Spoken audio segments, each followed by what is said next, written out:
Is this working? Oh, it doesn't work. Oh, it doesn't. Alright, I should be good. It didn't work last time, but surely now I'm actually live. Just gotta confirm on my phone, see if everything's actually working. Oh, and I can hear myself. Let's mute that. Alright, we're good. We're good. Welcome back to the 33-piece set challenge, stream number 2. In the last stream, we ended off by winning with this one right here. So that made 6. So today we're going to start with these pieces, which look not the worst in the world, but I mean not one of my favorites. And then we're going to try to complete all 6 of these in a timely manner. So, while we're waiting for people to jump in, why don't I just hop right into a game? No need to waste time.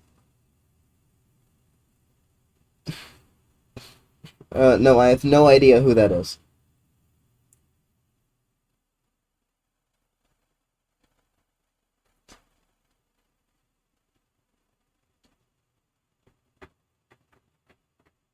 The lurker has returned. Well, you just typed in chat, though, so doesn't that kind of ruin your whole thing? Like, you can't type in chat saying you're a lurker because that makes you not a lurker anymore. You just ruined your whole you ruined your whole thing there. Like, see, now you've typed more chat messages than anyone else. Does that make you a lurker? You've typed 3-1. It is 3-1. Your branding's done. It's over. It's over.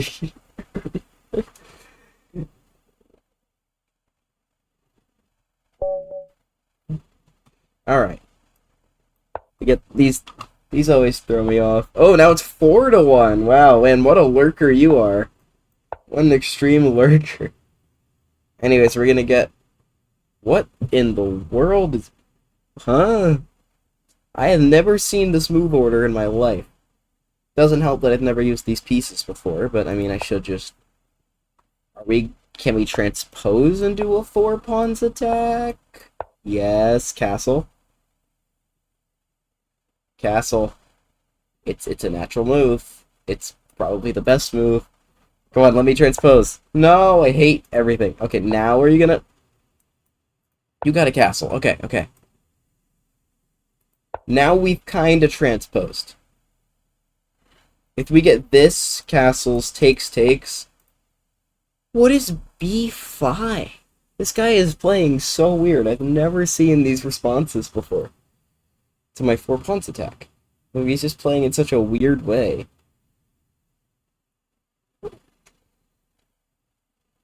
Maybe e5 is good? Just kind of respond in the center of the board and just call his bluff and say he's being stupid. Either that or I could just say ha, free pawn. Which also looks appetizing.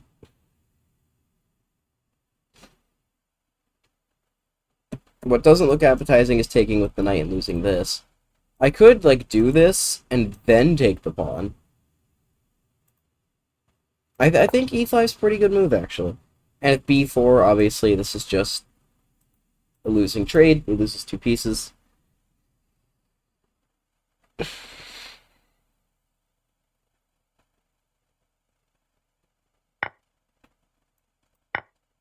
Okay, now we got this strong center here. I'm expecting knight g4. After which I might consider just taking this pawn. Or maybe e6 and then taking the pawn. I have some options here.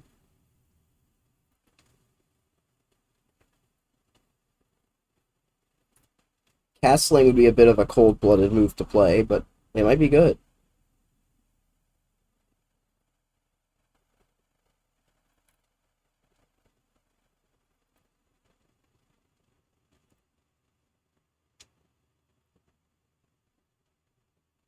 What if I just, like, steamrolled forward? I can't draw arrows. What if I steamrolled forward, he went here, I took a pawn and just said, well, okay, I traded queens, then I said, I'm up a pawn, ha ha ha. How good does that position look? I mean, that pawn does seem rather isolated, and you can just take it. But, like, taking it runs into a fork, so he wouldn't be able to take it direct, like, right away, but he could just, like, attack the knight. I'm not sure how stable that is. I could try d6 instead of e6. Or maybe I could take the pawn and play d6 later.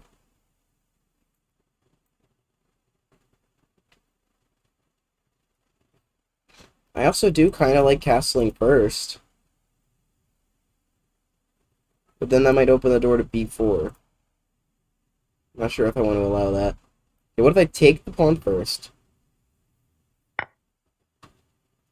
That was a delayed piece sound. He's going to take this. Now I'm going to castle.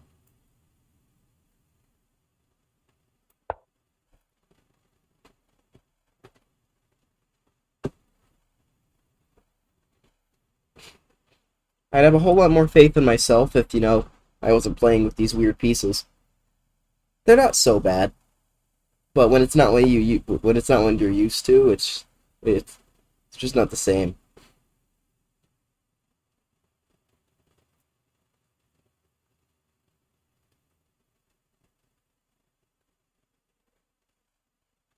Okay, I should just be able to drop back, right? It doesn't scare me. Now the bishop can't go to a6. Okay, yeah, that looks scary, but is it really?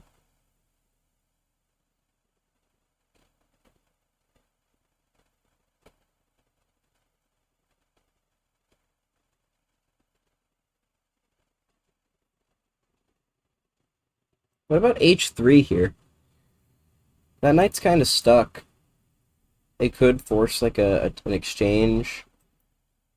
Maybe I can get some pins going. h3 looks good. Now he kind of has to take this, and I have to decide what I want to do. I could take with the rook, I could take with the bishop. Pawn looks completely idiotic. Who knows?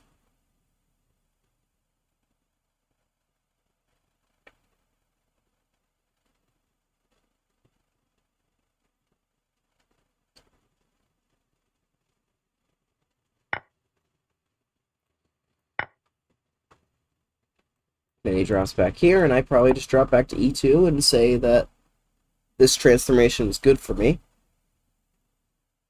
Either that, or I could pin, lose a pawn. What is that? I am so bad at arrow drawing today.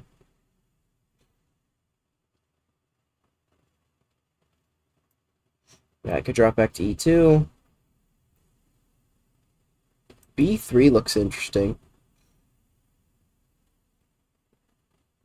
But, like, it seems to just kind of lose.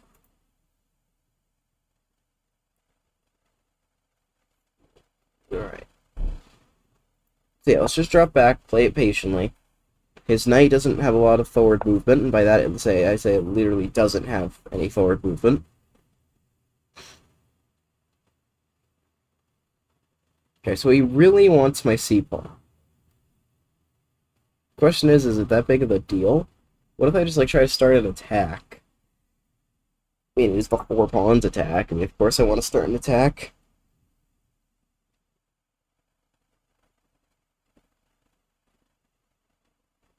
What if I just attack the rook? Like, the rook then just has to go back, right? I mean, yeah, I can't take. You just went here to get kicked out and leave? Like, it might go to b6. Seems logical. I still have this strong pawn for later. Question is, can I just, like, win a pawn now? I cannot draw arrows.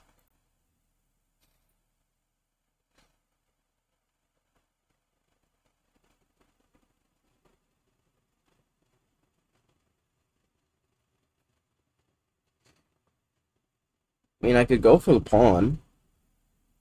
It is a pawn. We like pawns. Granted, he could be able to win my c-pawn in return. Let's go for it. Let's go get the pawn. You can't defend it, because the pawns cover both of the defensive squares. I'm expecting something like rook f6, in which case I will simply take the pawn. I might even be able to get away with something like b4. and sacrificing the exchange. Well, okay, I guess I have to follow along in the chess meme world and say there's possibility that I could sacrifice. Actually, you know what? No, I'm not going to scream it. I'm only going to scream it if I actually sacrifice it. That way it has meaning. But yeah, I might be able to sack a rook.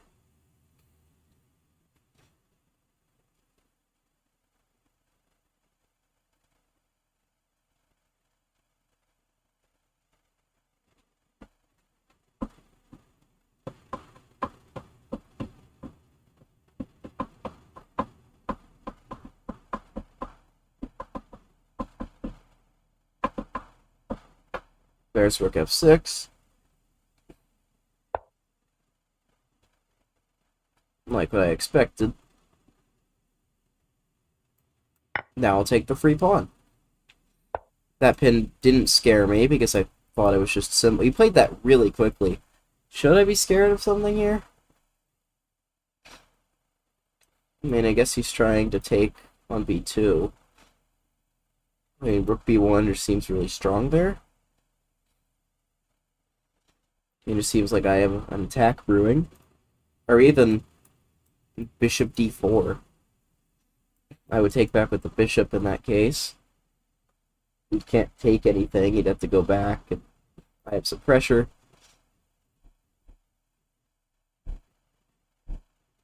I can also go queen d4 right now. That's an option. I could take and then think of what to do. I could go b4. That is an option.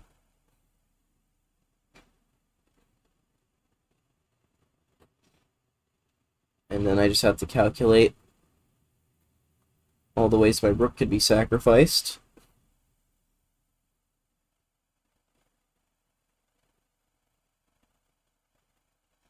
Like a knight takes c4. Takes.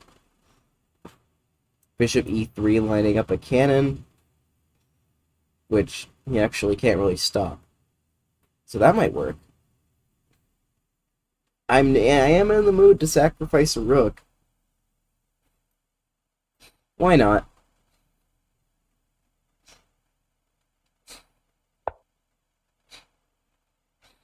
Wow, those peace sounds are incredibly delayed. I wonder if you're hearing that, or if they're just coming through perfectly from your perspective. He could just play this without thinking. But I'm perfectly okay with sacrificing that rook. Look at this. 2 threats. I don't think he calculated enough. And, which means, in this position, I sacrificed the rook! Bishop takes c4.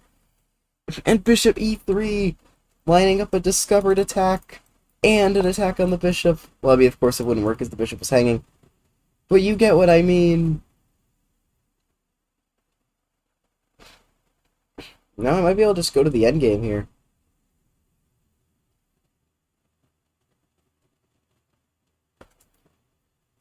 I also could have went bishop h6, but then he comes back. And I don't have a lot of faith. I don't have as much faith in that endgame. Hey, what if I just take it? Go into the endgame.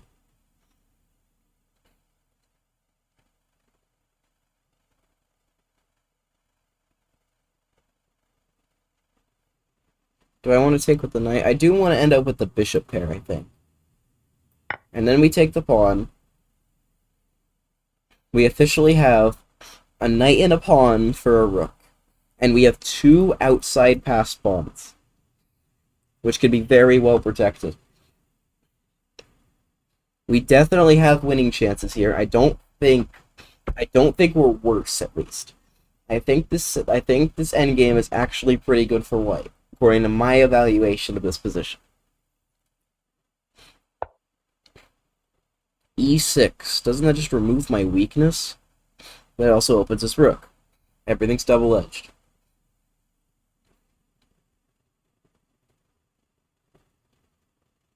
What if I shove it forward?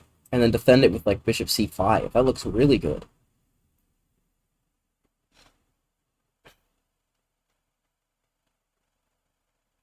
Okay, I gotta be careful that it can't get quickly corralled, though.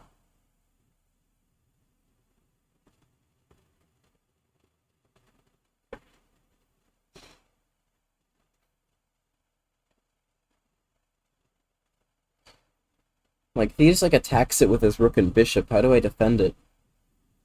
Can I defend it?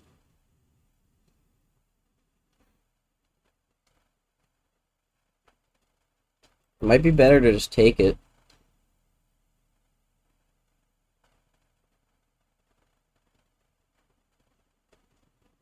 Yeah, what if I take it and then just attack the pawn? Well, and if he takes the bishop, then he doesn't open his rook. Okay, I think taking is nice, because that pawn is more a weakness than more a liability than it is a strength. Question is, do I want to keep these bishops on the board?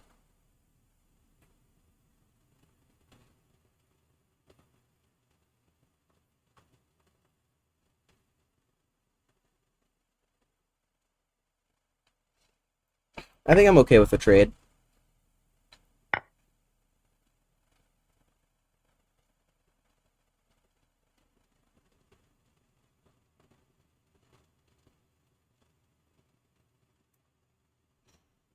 Okay, now I'm going to go here, just simply attacking the pawn. Also trying to get something like this.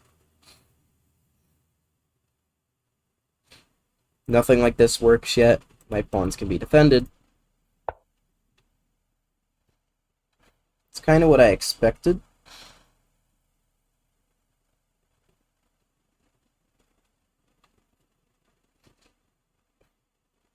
Okay, what happens if I just start pushing?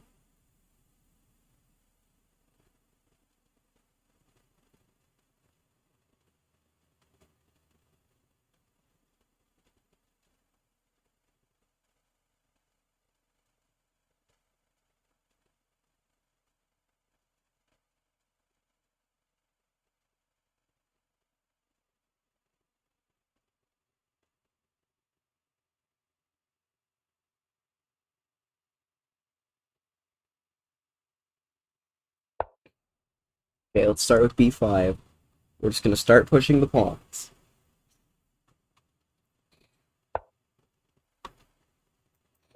a4. We got to start playing a bit faster, too. Bishop d8 looks good. Bishop c3 also seems to do the job.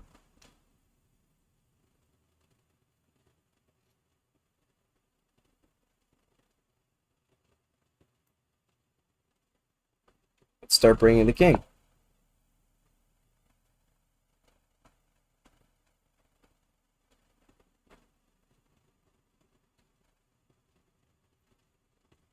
I don't really have a lot of time here. It's my big concern.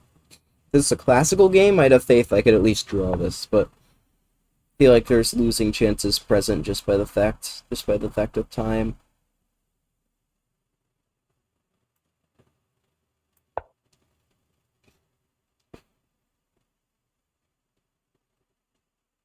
You could try to cut my king off, but that frees my pawns to push again. Not this one, but I could maybe get this one to b7.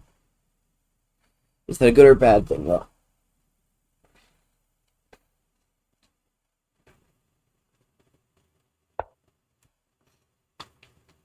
Interesting.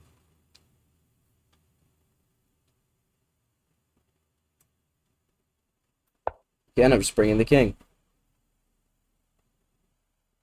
Just simply bringing the king. He can't go here attacking the knight because check, I pick up the rook. He actually might be able to do that and then get here and try to take my pawns. But he doesn't.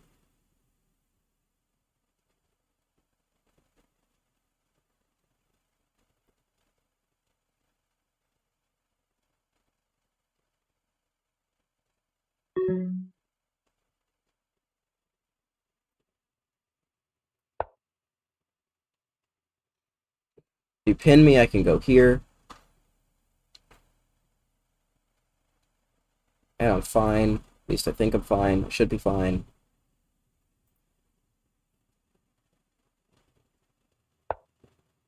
Okay, he doesn't pin me at all.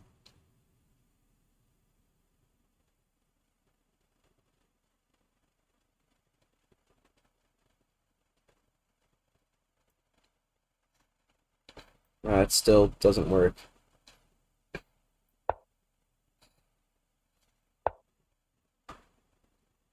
Wait a minute. Oh, shoot, there's that. Wait, but I can still take it.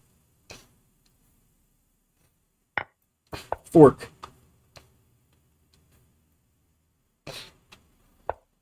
He missed the T. Has 6 minutes on the clock. Why isn't he thinking of these tactics? This still could be an issue.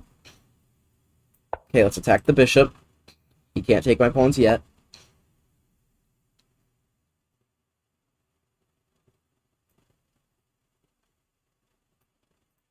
Okay, let's push.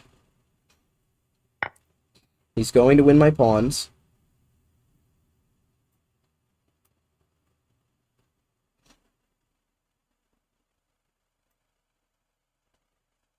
Maybe I can win one of his, actually.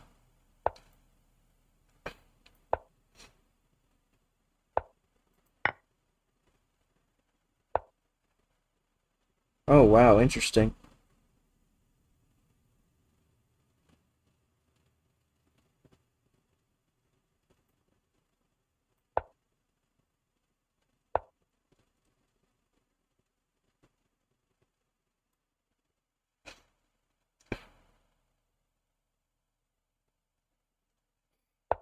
Boom.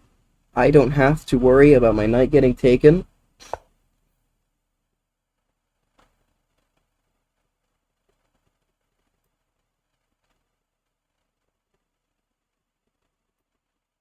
This is way too complicated with so little time.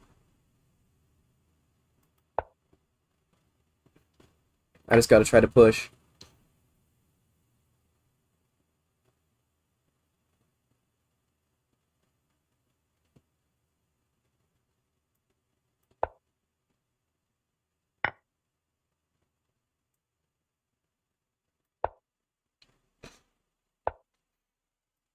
Wait, I just promote. He had 7 minutes on the clock. I don't know where he needed to be after this, but we did it.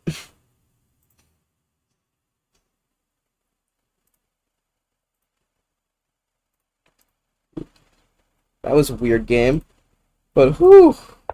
Okay, apparently this was always winning. And yeah, okay, I did play the correct moves here. I was thinking this endgame, but he's just a bit too slow. Even here, I could just go here. Was I winning the whole game? Wait, I gotta check the rook sacrifice. Oh, e5. Oh, so I do need to just take, like, call the bluff. And if, like, e6 or something, I can just take it. Like, it would probably be something like this.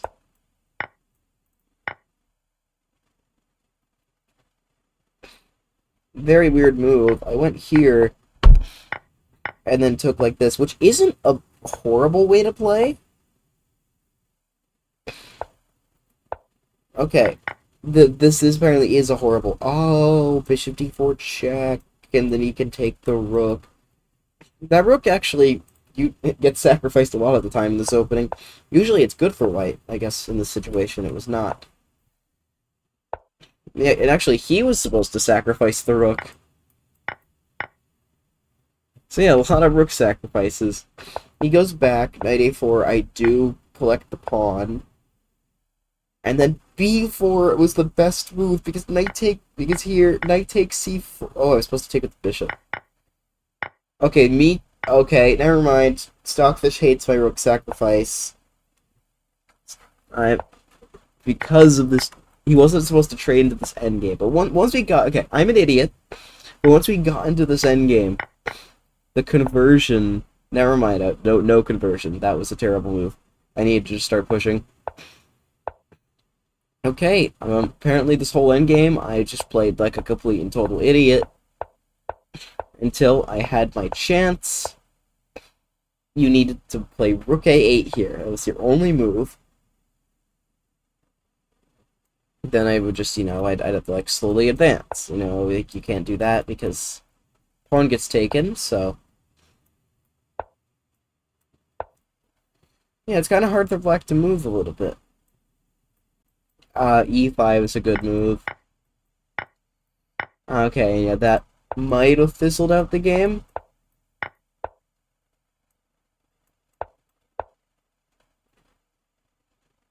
Oh, so that... Oh, so it's just a... Oh. It's just a repetition. I am not seeing anything today, but yeah, the check, taking it before, and this is just winning for white because my pawns are faster. I'm curious if I even needed to go after his pawns. Could I have just pushed?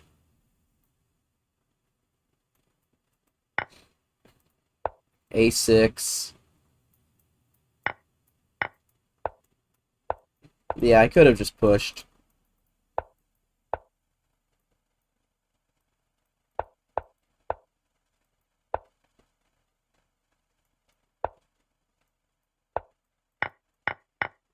Anyways, enough stalling. It's time. We completed piece set 1 in one game. Time for set number 2 with the stream. What is this gonna look like?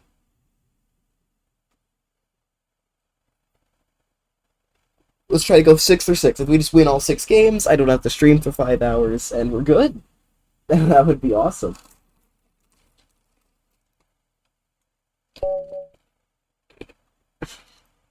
Oh, I don't like this. I don't like a lot of these. Probably just because it's not what I'm used to. Okay, we're getting to Catalan.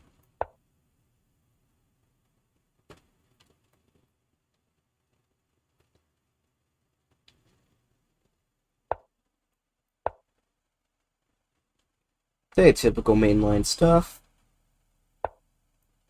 I like this knight c3 move. I don't know if to put my queen on c2. I prefer to go knight d2 here and try to push to e4. Had a lot of people slip up and give me a very early advantage when I play like that. Just give me a massive center. It's a great opening. So yeah, like knight d2, and then he's gotta like strike back. And then like takes, knight of 6, bishop back, queen takes. And I've actually had a game look like that yesterday, I believe. Not yesterday. Could have been yesterday, but I think while I was streaming I had a game go like that. And the queen took, and I went knight b3, but I think knight e4 was the move. Yeah, I think I reviewed it with the analysis, and knight e4 was the best move.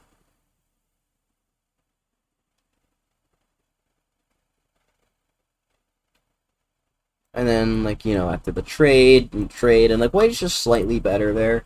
That's all I want, just a slightly better position where I can win this game. I've not had a game with black yet, granted it's only the second game, but I have a feeling that's when this is going to get difficult. Because at least I can dictate the opening. Okay, b6, but now just an early e4. I've had people take both pawns, but this is just a really pleasant position for me now. Like, white just has a very clean advantage. Why this opening is so nice. Bishop f4, trying to get into d6. I barely need to think right now. Okay, now I need to think a little bit. Now, actually, I think dropping back to c3 and saying no isn't bad at all. I think I've had very similar positions where I try to trade this bishop and get this stranglehold over d6. Actually, I think that's like an exact replica of... Oh, sorry about that. I actually think I'll go for a position like that because I'm very thrilled. I have had games go like this very recently. This might even be an exact copy of the position I've had. Not on stream, but I think I had a game that went like takes, and I just had this triangle or d6. I think I ended up winning a long endgame. I'm not sure if, again, the position might not be exact. Could be a couple pieces or pawns, maybe like b6 move, maybe it's on like, maybe there's like an a5 in there, maybe there's an h6.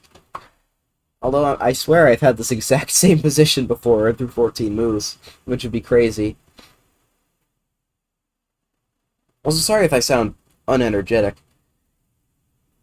Here, I'll pick myself up a little bit. We're gonna win! We got this! Let's go! Oh, so he does take... Are we gonna get an endgame? Or is he gonna go like Queen E7? I think I've seen Queen E7 before, too.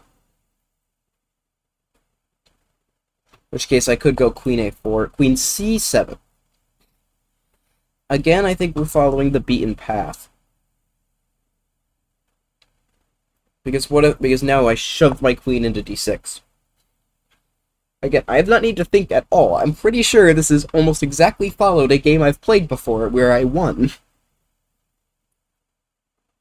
Like, at least the ideas are extremely similar. I'm just gonna build behind... If he takes, then I'm just gonna build behind that D pawn. Okay, we're already in an endgame. I am up... I have not gone past my starting time. Now, very important, which rook do I want on D1? Do I want rooks on D1 and C1? Do I want D1 and E1? Well, I mean, I might end up doubling up anyway, so I think I'm gonna go rook FD1. Yeah, looks like I will be doubling up.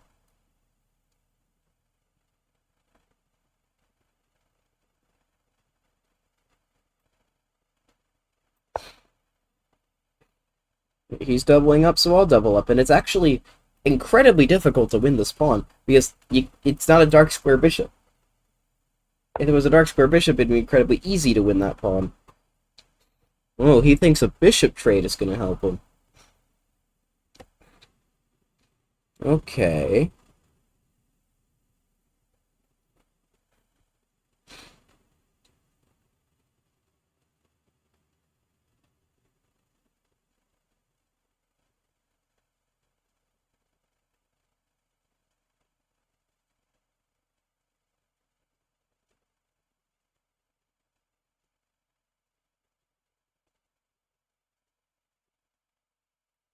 I think I'll sit on that.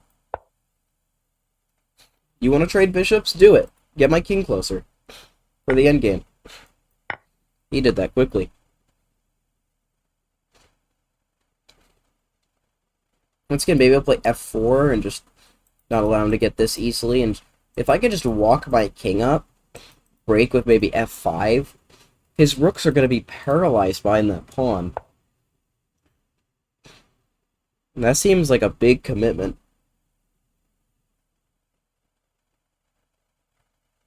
I could go rook a3, so if he doesn't do this immediately, I could play rook b3. But when he does, I just go here, and the rook b3 could be a looming threat.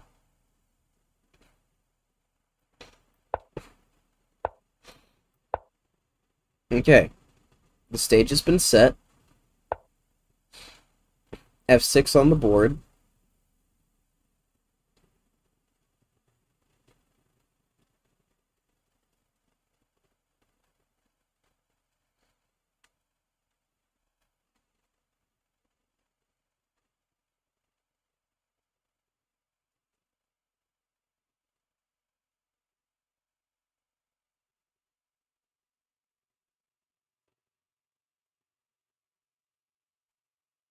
How do I want to respond? Because if he tries to go for this to get the king here, I'm faster. I'm not there. That would lose everything. I get here, but then there's g6 check. So I can't actually get in with my king. But I can go f4. Now, if he goes e5, I can just kind of go for this. Granted, he will pick up this pawn. I'm not sure I actually have good winning chances here.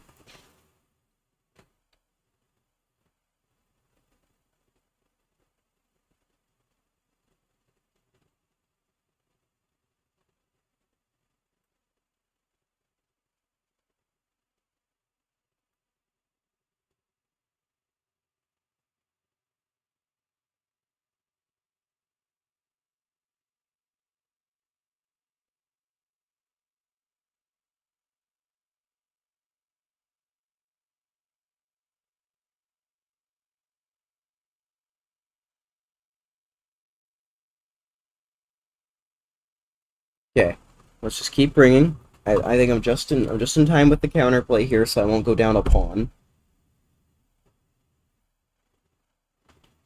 The important thing here is I'm not going to snap take. I'm going to go king e4.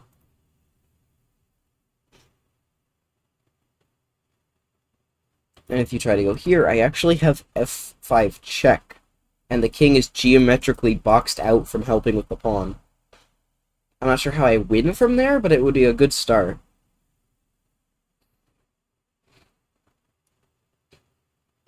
As I said, I can't really go king e4, because that just loses everything. If I could, then this would be an easy win. Like, if I could just get my king here, game over. The problem is there's no way to do that. If this happens, I'm going to have to rely on these pawn pushes. Try and create something over here.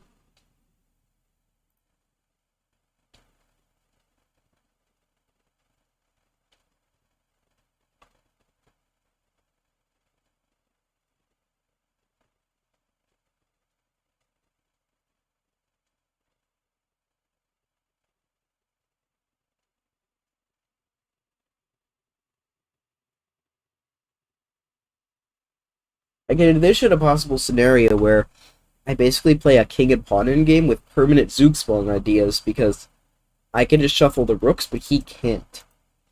His rooks are a lot more paralyzed, because if one of his rooks moves, it allows me to move one of mine. Like, if he ever moves his rook, like, I can just shuffle like this. If he ever moves his rook here, I go to b3. Granted, he can defend, but that's already some progress. The pressure on this pawn loosens a little bit.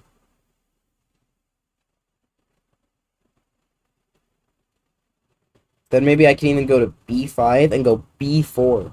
Whichever way he takes, I advance the other pawn. There's lots of ideas, but it all hinges on whether this pawn is an asset or a weakness. It might be both. But yeah, I don't see a way he can actually get his king here without allowing this check. If he starts with g6, I could go like g4. If he goes like h5, h3. He trades too many pawns here. I might be able to swing around. f5. Isn't that pretty much admitting you can never get your king to e6, though? That seems like a massive overreaction. Is he just banking on the fact that I have no access points with my king? I mean, he's right, I really don't, but... What about, like, g4? I mean, if he's relying on cocooning, I might just be able to walk my king up. I mean, it seems like I'm just for choice here. I can basically do whatever I want. He can never win my pawn. So, it's up to me to figure out how to do this.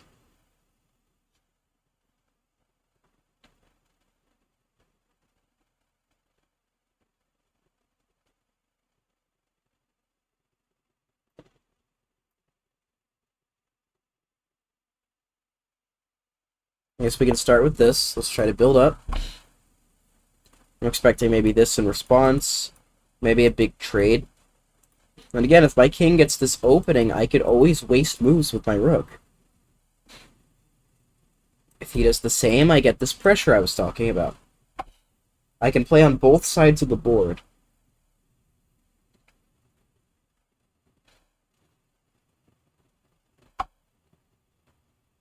No matter what happens, I should not lose this game. Granted, it doesn't matter for the challenge. If I draw, I still have to play another game with this. So I'd really like to grind this out if I could. I definitely have chances. I was just going King F6.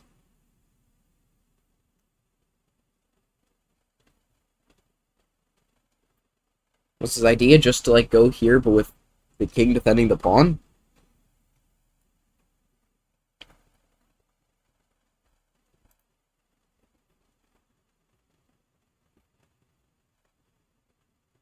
What if I, like, beat him to the punch?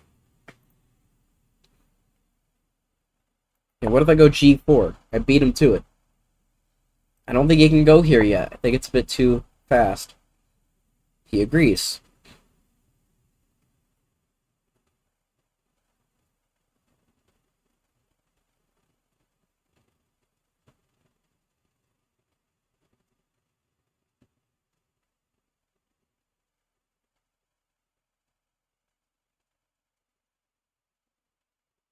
How do I make progress? Can I make progress?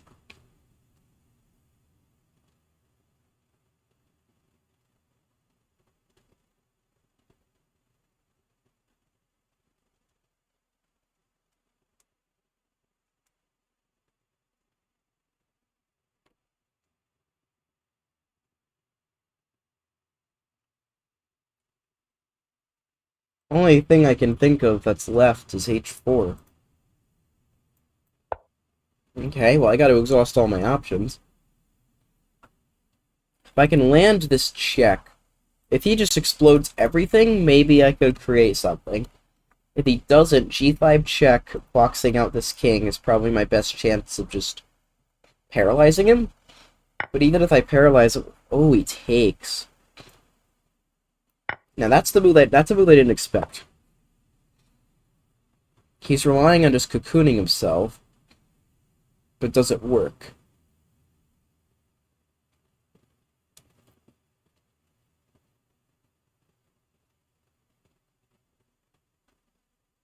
I mean, it could work.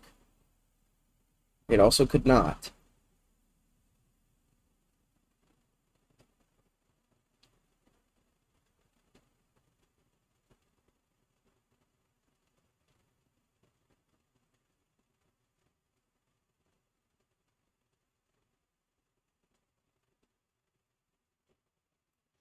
Okay, let's just go for it.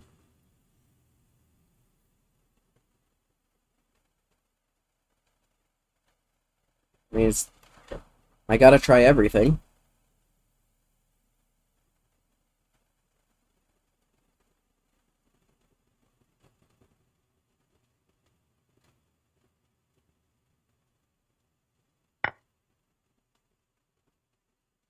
Oh, what about this, though?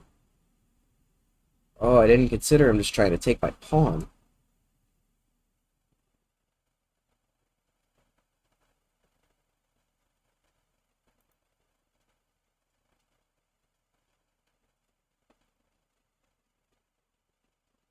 Oh, shoot, did I screw this up? Like, real bad. I can't even take both pawns, there's mate. Oh, shoot.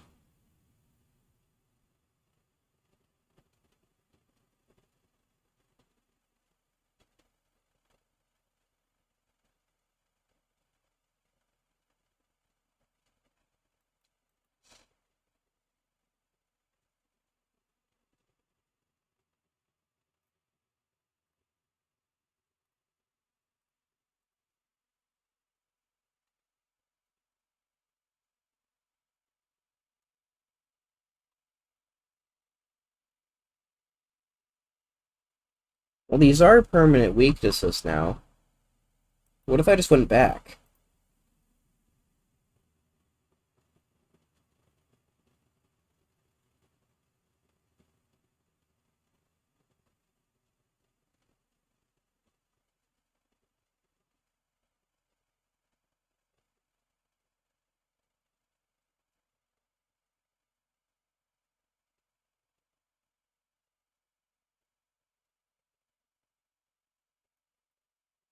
Yeah, you know what? I'll just Now I have a potential opening to feast.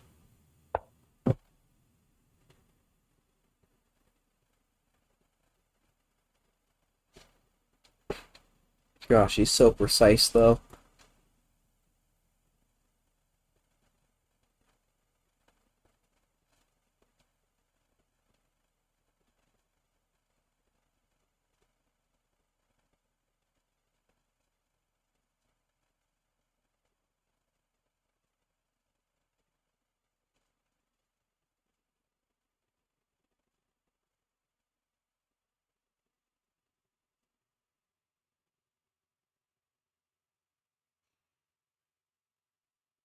Okay, well, I could use the kind of Zugzwang element, perhaps.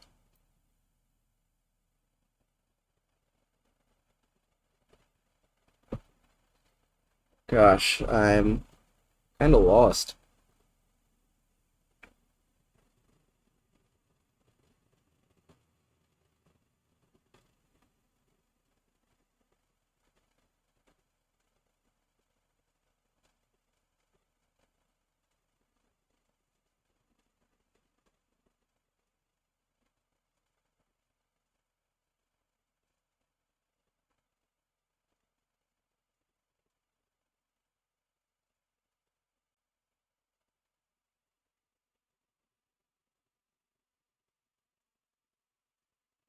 I can't just shuffle. He's gonna go try and attack me. I could go here.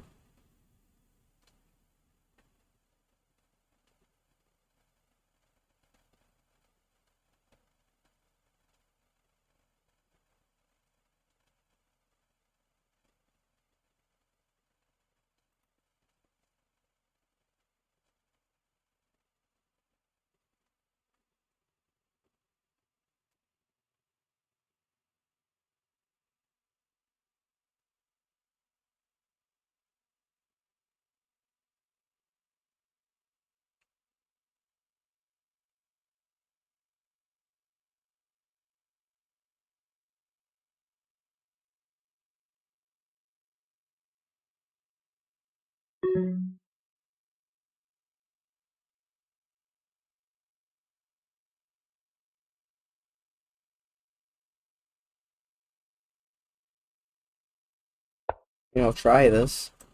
Then maybe I'll go for the exchange. My king defends the rook.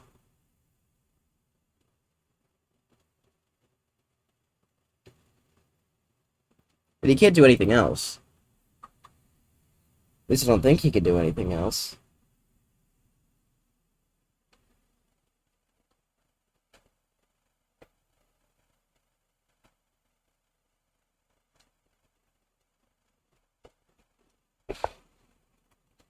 He did something else.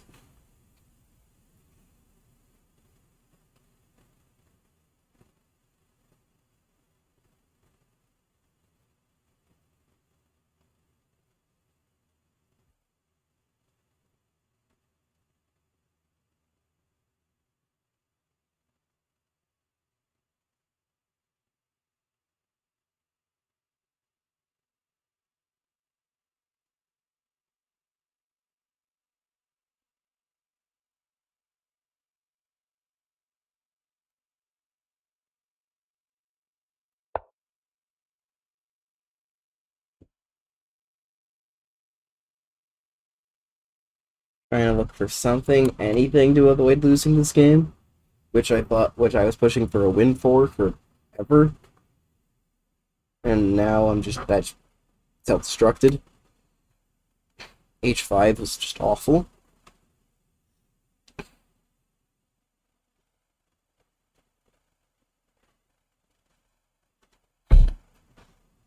If he takes this pawn, I'm just planning to give a bunch of checks, really. I mean, if he goes here, that'd be hilarious. He loses a rook, but something tells me he's not going to do that.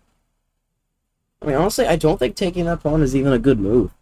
I give too many checks, and if your king has to hide here, I could go here and start taking stuff. I do like taking stuff. The best move could be something like h4, going here, but then you don't have pressure on the pawn anymore. Oh, rook g4, so accurate.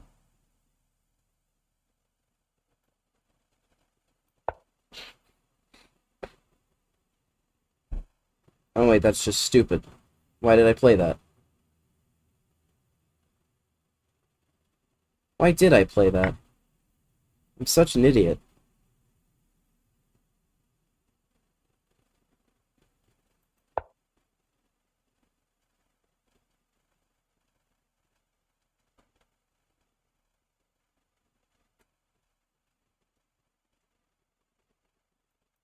Why are you thinking for so long, dude? You got like the easiest win in the world.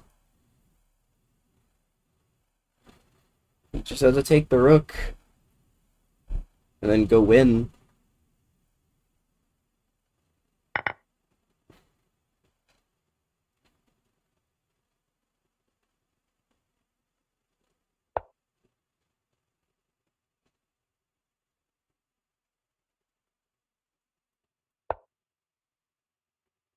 Let's try to collect what we can at least.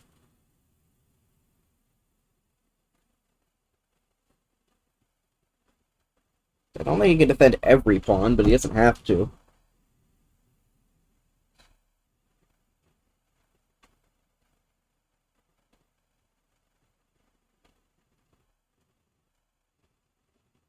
Although I do think e5 was a mistake. He could have just gone king e5. I don't know why he did that, honestly. This looks a lot... This looks a lot harder to win now.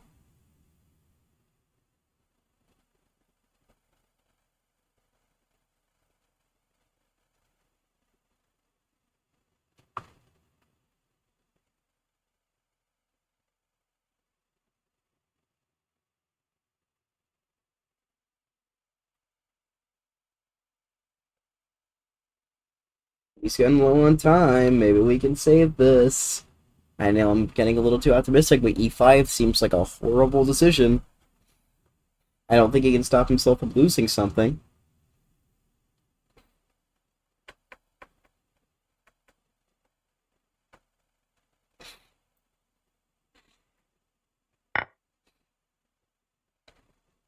Okay, now I'm suggesting here. Oh, wow. Gives up that one too.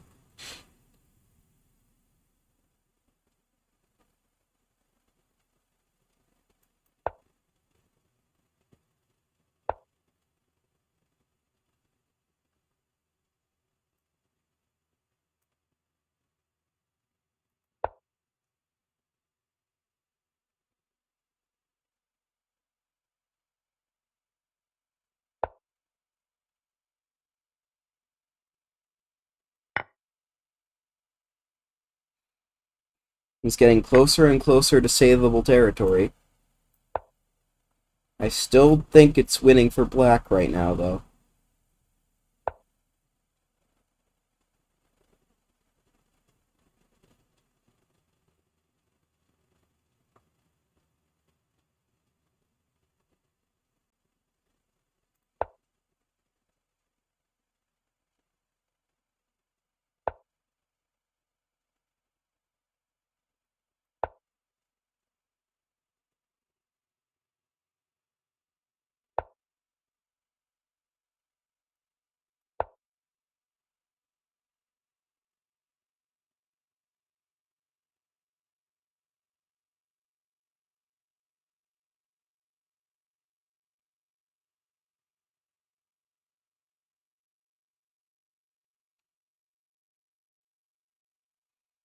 Definitely still winning.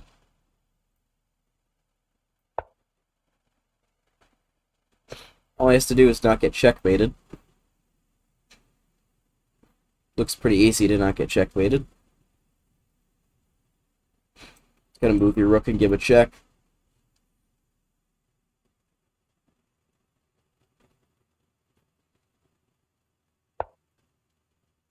Yeah, that's what he does.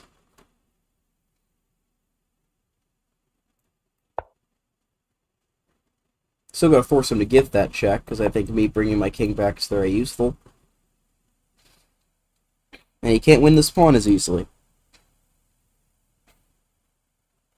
If I get this trade, A and C is actually a draw. I'm not entirely sure how the defense works. I'm not well versed in the subject. All I know is that it is indeed a draw.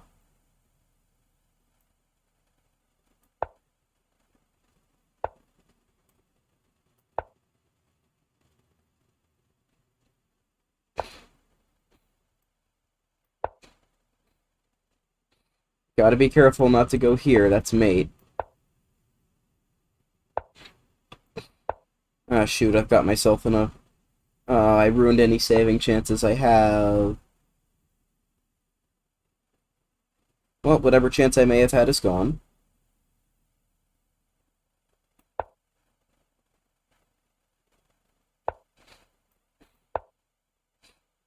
Don't know what his plan was with that move.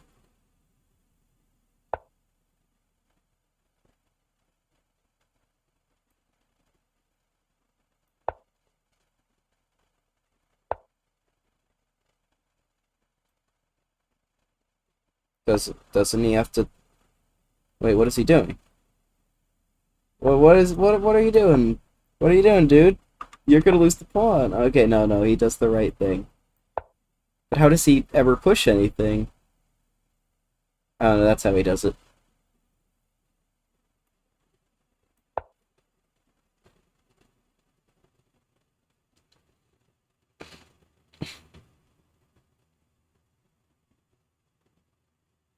Still gonna try.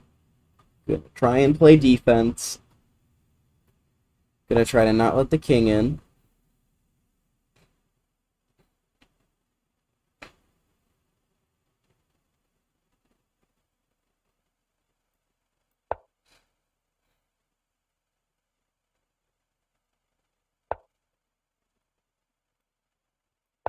Okay, attack the rook.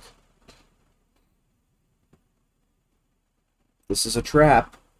That king and pawn game, I think that king and pawn end game is actually a draw.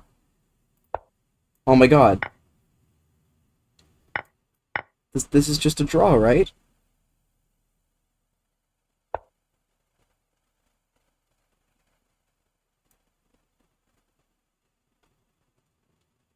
Oh no, shoot, is it not?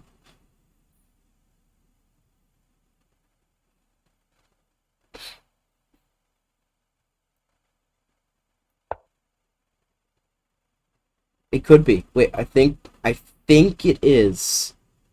Because you don't have that square to oppose me on.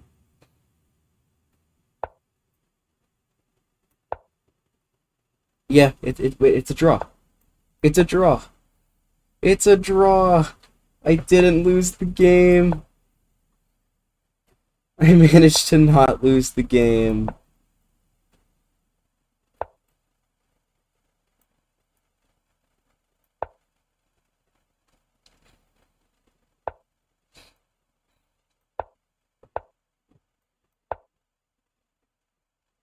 Just opposition.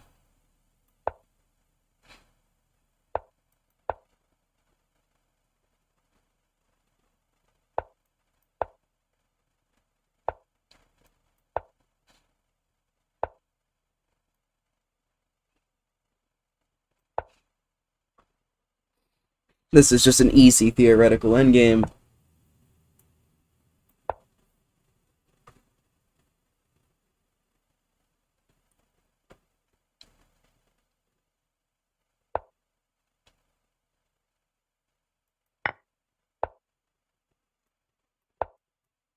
Just go to the corner.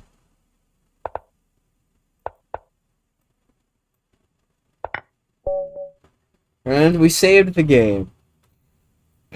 I have no idea. Wow, this is actually a draw? It just king c6 right away? I panicked and did not play this correctly, but yet this is actually a draw.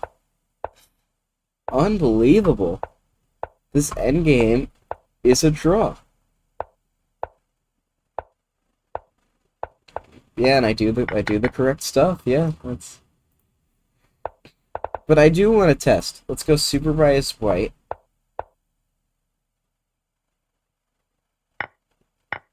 Have I ever had a game go like this?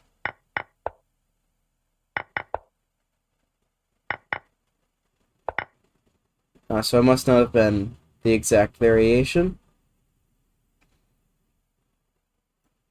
Yeah, okay. Oh! Oh, wait, no, that's the game right now. This is the game we just had. Yeah, this endgame is just very slightly better for white. It's what I wanted. I think B4 is what I should have played. In hindsight, yeah, B4 looks like a very good move. And this endgame looks a whole lot easier to win, to potentially win. Because if you just, like, take this, you get mated, actually. Okay, you can't even take it. Like, something like this actually looks winnable. Oh, you'd probably go here.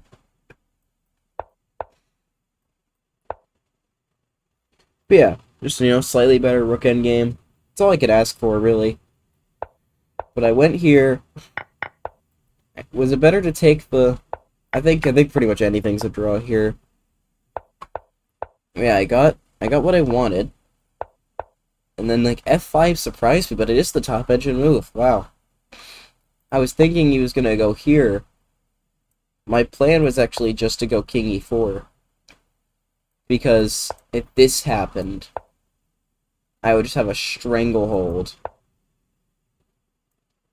Now, apparently, no, G5 still draws here, but,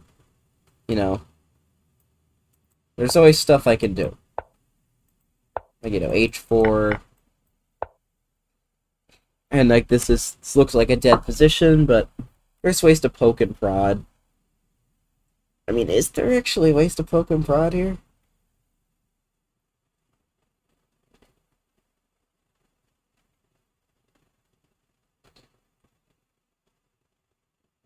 There could be. Something like this, and if, like, let's say you play a random move, I can actually go here, and here. And actually, black only has one move to survive. It's crazy, but, like, at some point you can actually give up that pawn, go here, and you can't actually stop this pawn from getting taken. Okay, apparently that immediately loses the game, but it's perpetual check. Whatever, I don't know how chess works. I gotta get this stream moving so it doesn't last 8 hours. Okay, 1 win, 1 draw, still on these pieces, because it is winning a game, it's not losing a game. There's a difference. Okay, and here's our first game with black. Let's try to make something happen. Maybe we can get a crazy, like, tall variation Carl Khan here. H4. Okay, or D4. Maybe we'll get some kind of crazy pawn sack position. London, really? A London. You play a London. I'm hyping up this crazy game where I have chance, and you play a London. I hate everything. I hate chess. Chess is a terrible game. Imagine playing chess. Couldn't be me.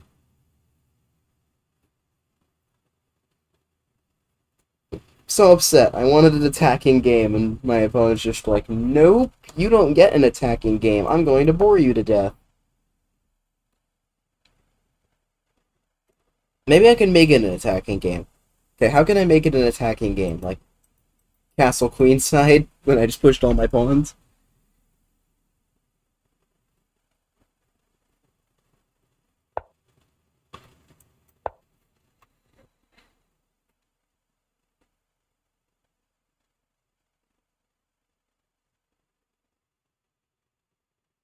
Queen b6 at some point, it's gonna be nice. Maybe c4. Okay, maybe this is how I make it a crazy game. I could do that.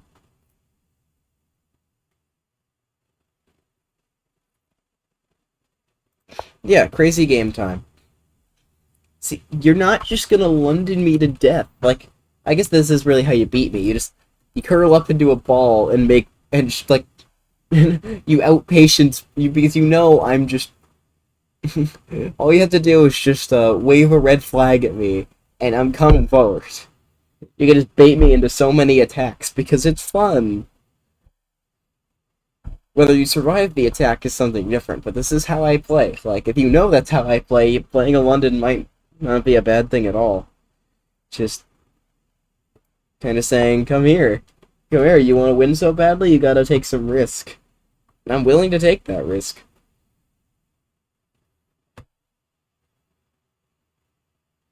Could have maybe played knight h5 since he hasn't played h3 yet. It's probably what I should have done to keep the bishop, but I'm sensing this position might become closed.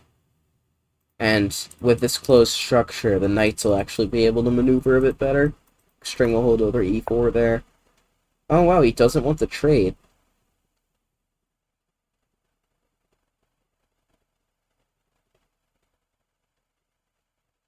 Wait, what happens if I just... Won't his pawn structure just be, like, ruined?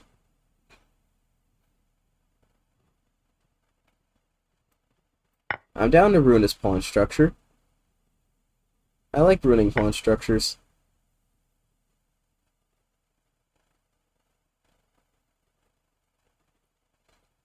Okay, now where do I want to move this guy? Probably just back. He's gonna defend the pawn. And we go from there. Okay, now we have a bit of imbalance. I could try going to c5. Seems like a very nice square. Can get to e4 or d3.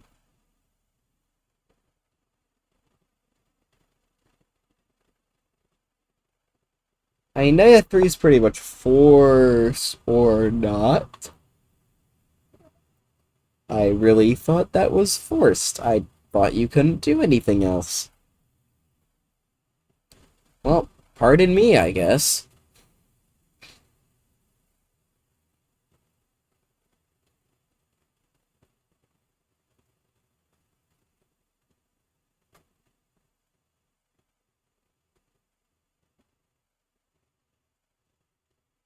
Okay, I'm calculating castles.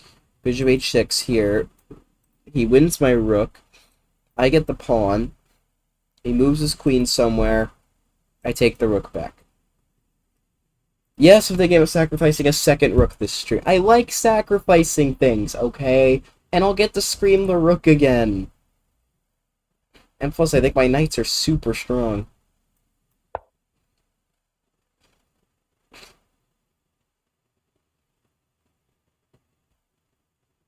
I'm gonna do this without hesitation.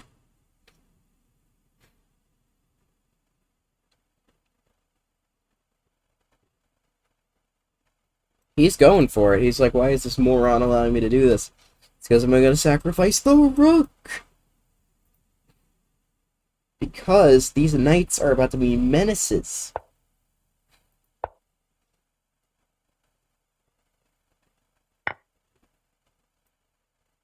Which knight do I want to take with? Maybe this one? No, this one seems more stable.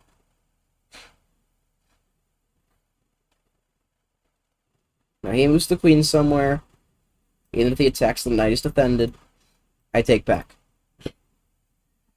Yes, we are sacrificing another rook.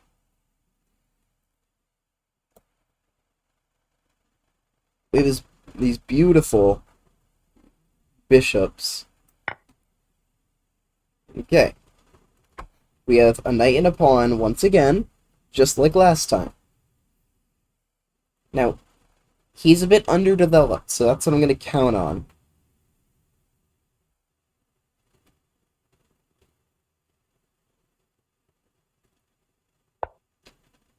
Ooh, e4. That might be a nice, well-timed move.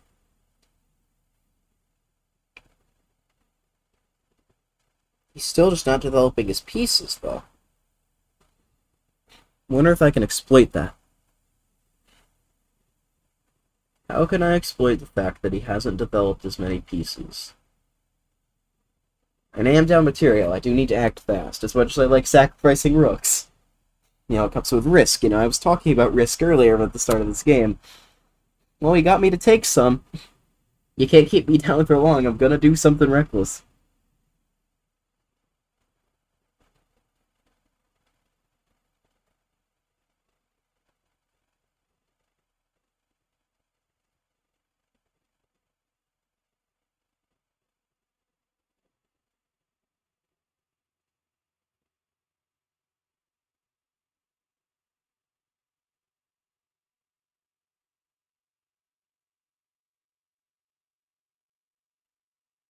Hmm. It is a bit of a dilemma as to what to do here, though. This knight is a bit loose.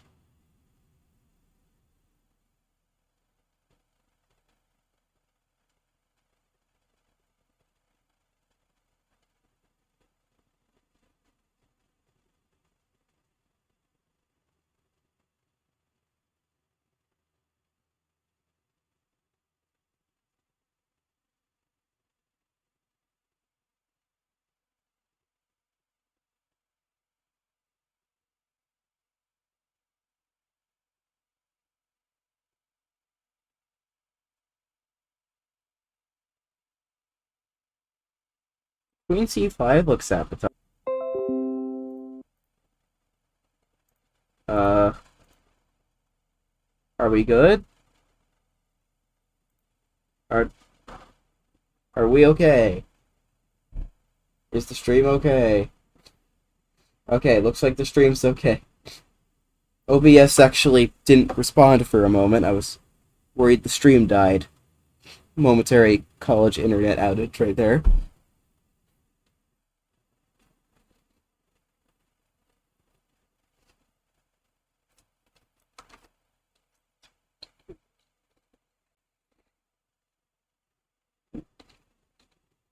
B4, there's en passant. The queen's actually not very touchable here. You take, I open up another piece. See, that's what I expected, and that's why I played queen c5, because I could prepare d5, d4, and actually defend my knight in the process. Now, if you do nothing, I'm going to go d3, and that pawn is going to be a nightmare.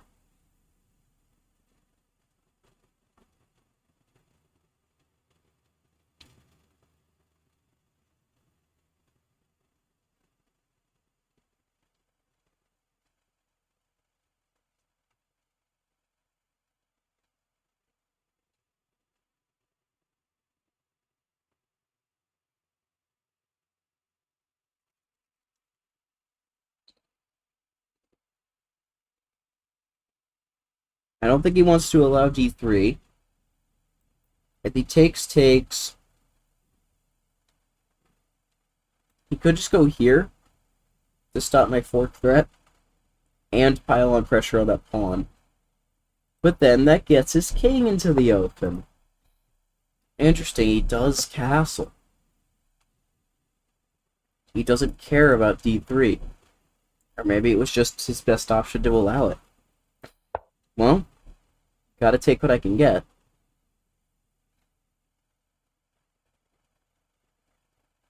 Now this is basically forced. I guess you could go bishop f3, but I don't know what you're attacking. I mean, if you saw through 4 pieces, you could you could take that rook, but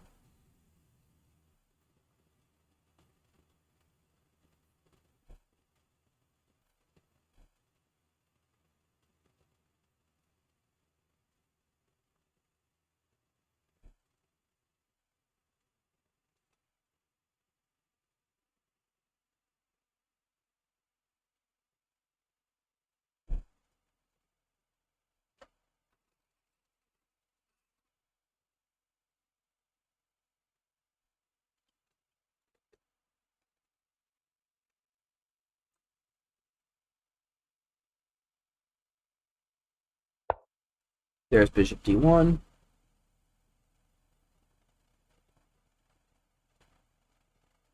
Everything has proceeded kind of how I expected, but where do I go from here? I have a bit of a promising position.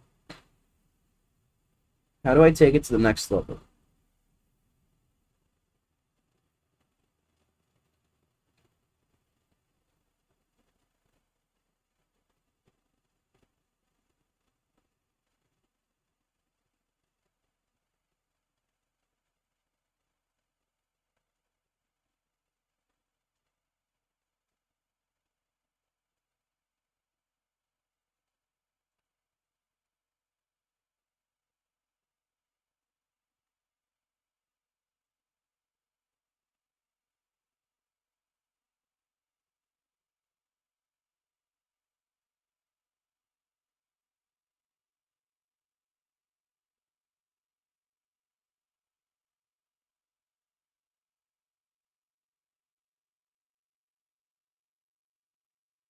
Okay, knight a5. Let's rotate both knights to the queen side. Maybe this one goes here, actually. Then I could draw back the queen, go to c5, plant a knight there. It's more just controlling the move b3 than a threat to go to b3.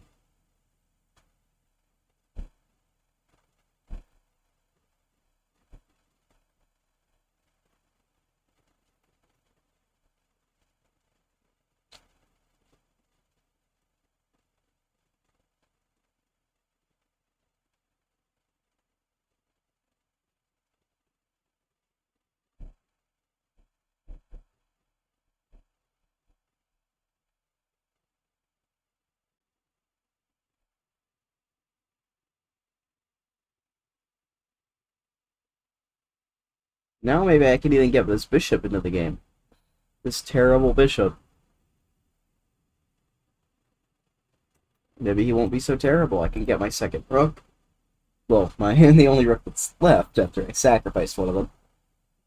The important thing is here, like, he's up an exchange, but what is this rook doing? He's probably gonna have to go f4, but the king is pinned, so I actually expect to move king h1 here.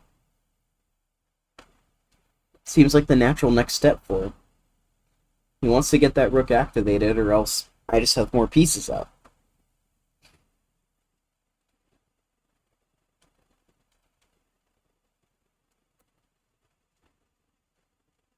If he doesn't do that, then he doesn't have f4, and I can just complete my development.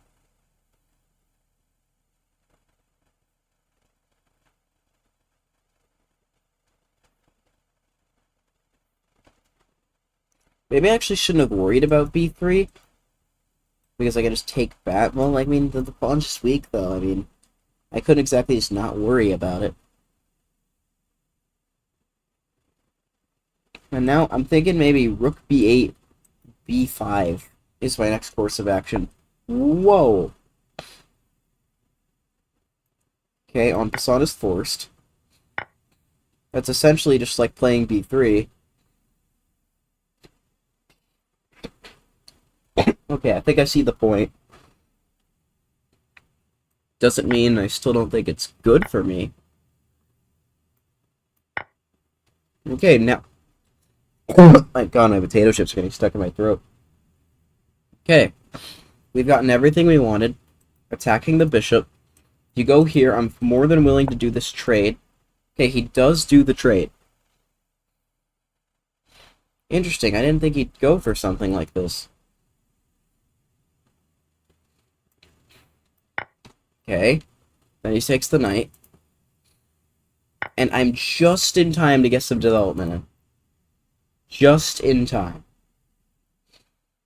Otherwise, this position would be dreadful.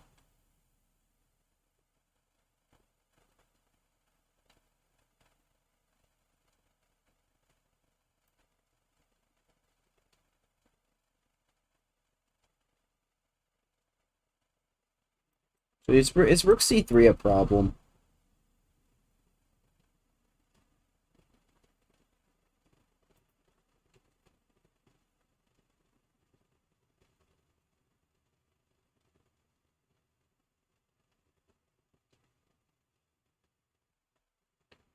It actually could be a problem.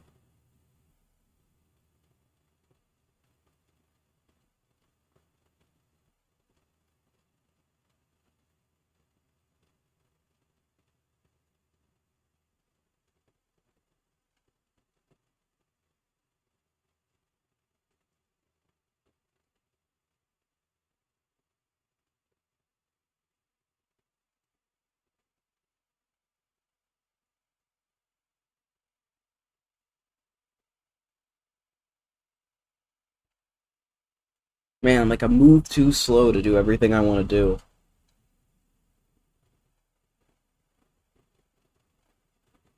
I don't think I can properly defend everything.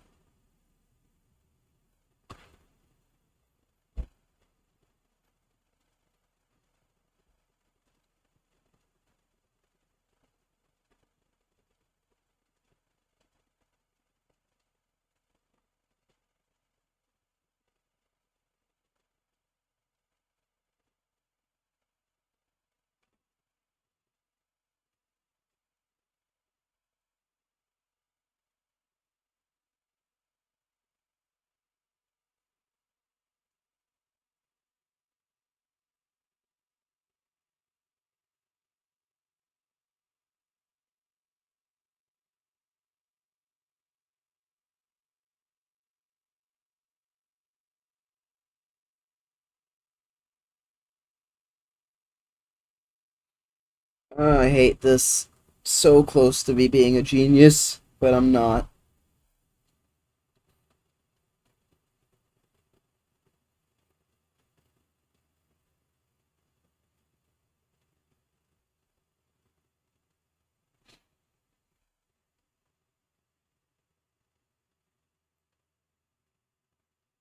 I guess D2 is the only real option.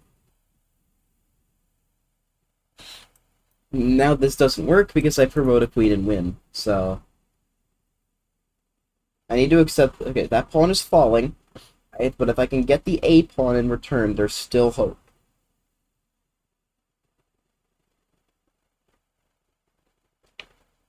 There's still a lot of hope if I could do that.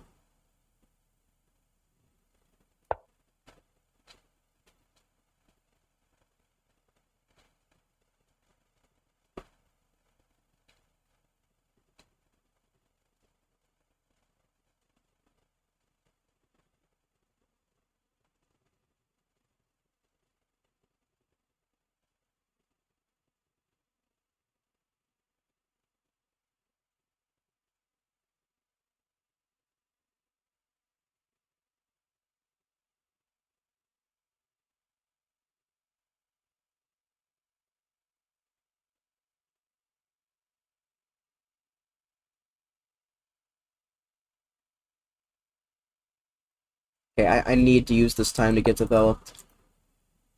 If I don't get developed, I'm going to get steamrolled. At least if I can get that A pawn, things aren't as hopeless. Like, takes. Oh, that's a nice move. Maybe it's not so bad, though. I could also go for the E pawn.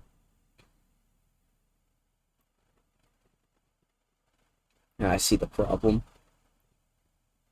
It's playing so quickly, too. It's just putting me under so much pressure.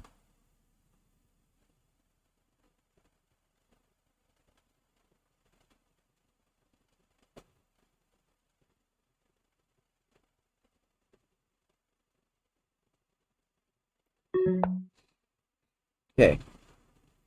We've shifted to just trying to hold the game to a draw.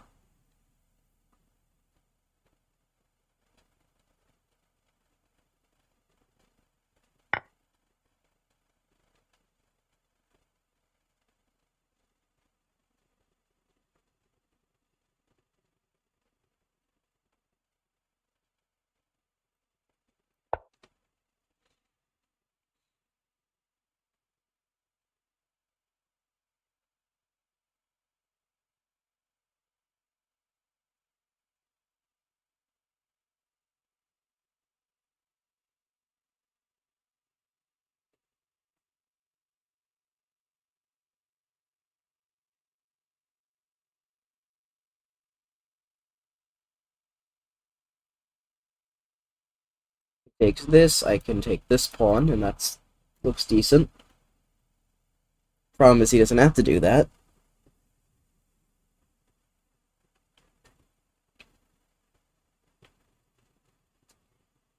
He can either just do the ultimate triple stack. Okay, but that does lose the pawn. I'm sure he wants to keep that pawn.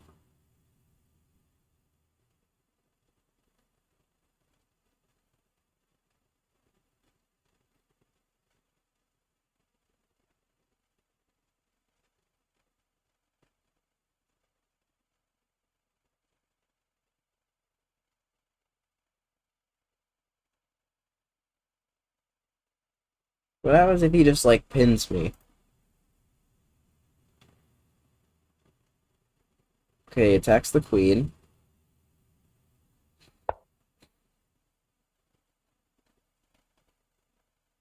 The queen, which is... Is it trapped? Really?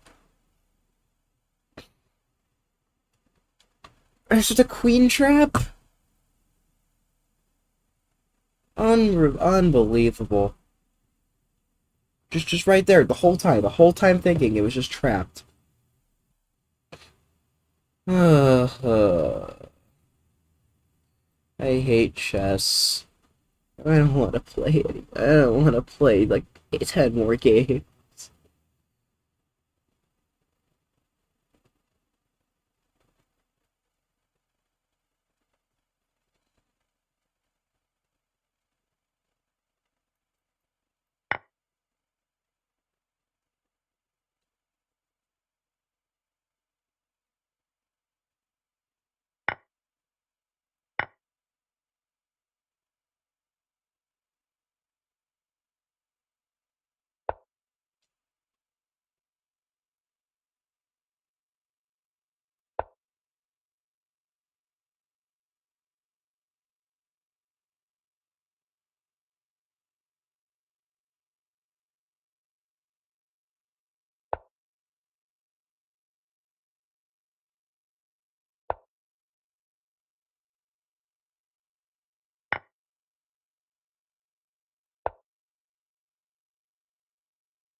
Stupid London, man.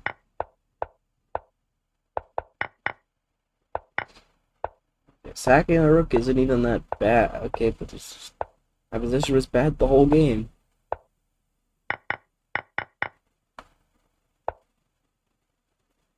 Oh, right. It's not checkers. I don't have to take the bishop.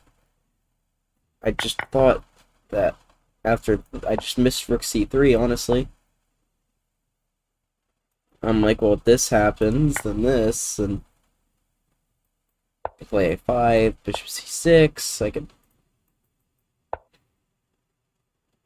Oh, e5 is a nice move.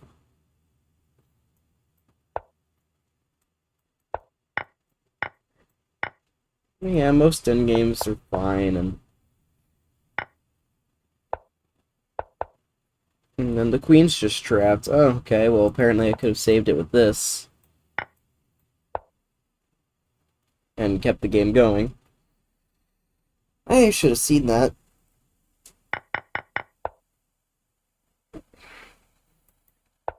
Queen d4 actually makes a lot of sense. He would have apparently had to do this. Rook c5 is apparently the move, and then rook c3, and oh, it's just a repetition. God, I hate the London. I just want to do things, and it hurts me when I do things.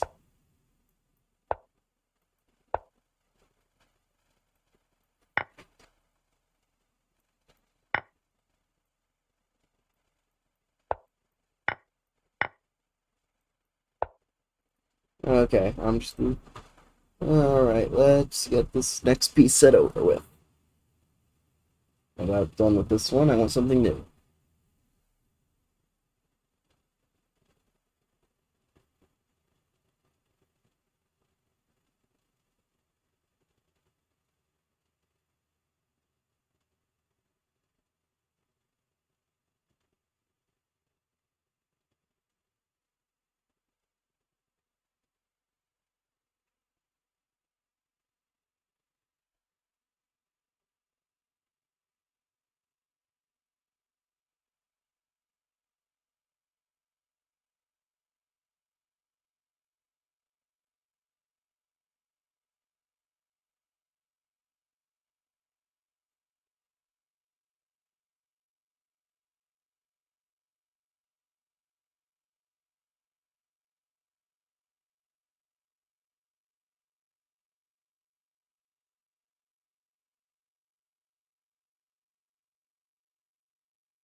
"34 games.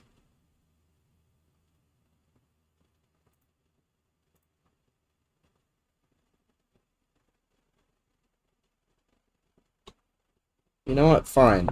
Fine. I'll play the provisional guy. It's probably gonna be like a grandmaster. I'll even play my new line against him. Maybe he is just like a solid 2,000 and we'll blow him off the board with this. He clearly has no idea what this is. First time somebody's en passanted against me.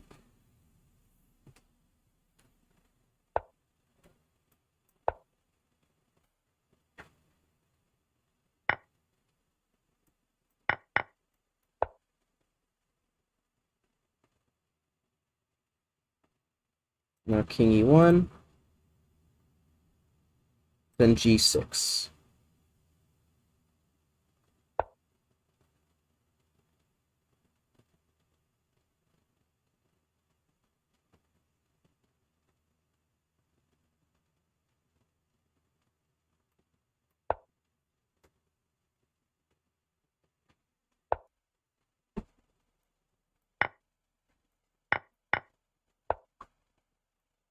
Now, a large part of this is getting this knight to c4. You know, like bishop e6, knight c4. I do actually have a lot of compensation for this pawn.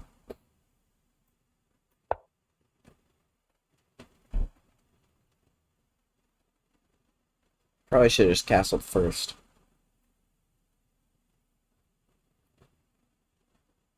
Although if he checks and I just drop back with the knight, it does open the bishop laser beam of death, which sounds pretty good. I like bishop laser beams of death. Not when they're pointed at me, but okay. This is the first wrinkles. This move is not in my notes. I think I already mixed up the move order, but this is something new. Isn't long castling here just good? By long castle, knight is attacked twice, so you just gotta move it. Like, you can't defend it. Yeah, I think this is just a good move. This check doesn't do anything. In fact, the knight is, like, pretty much trapped afterwards.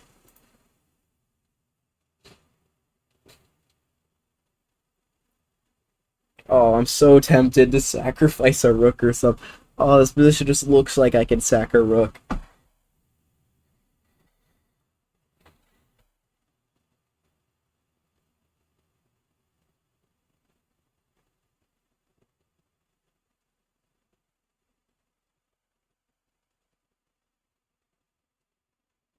Oh, I want to do it so badly, but it's probably just a decent move just to go up. And I missed the fact that he could get that crucial tempo, though.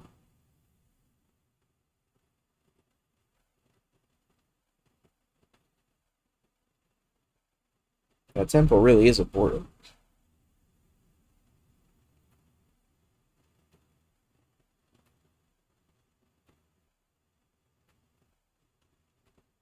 Actually, if I go f6, he takes with the bishop.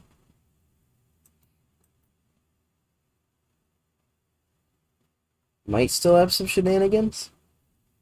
You know, like just feel like I'm giving up too much, though.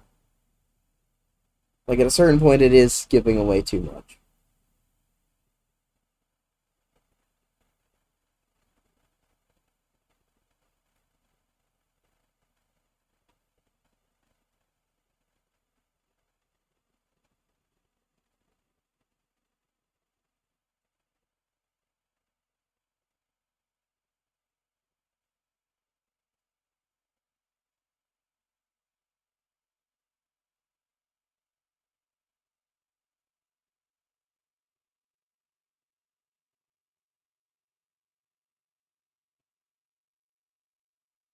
So we're gonna wait to move the rook like out of complete danger.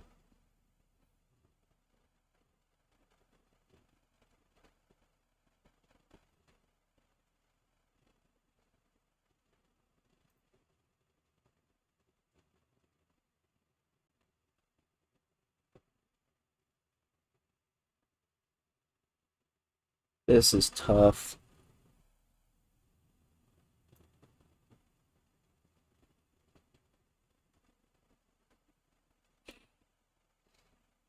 Okay, we'll just play rook d6, and we'll shut up.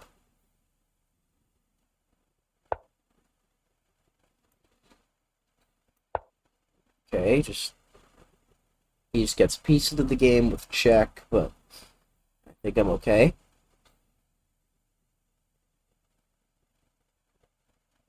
I can probably kick the bishop out and try to double stack my rooks.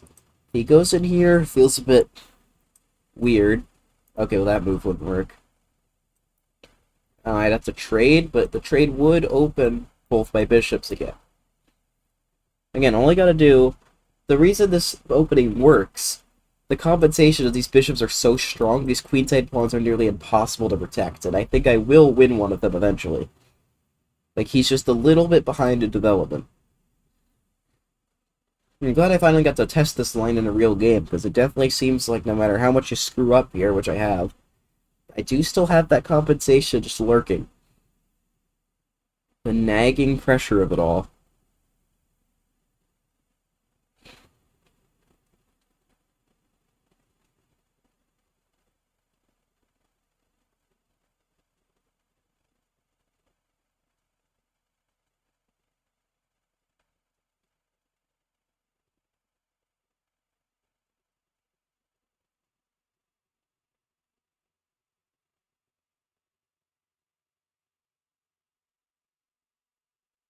Okay, f6. Trying to do some stuff.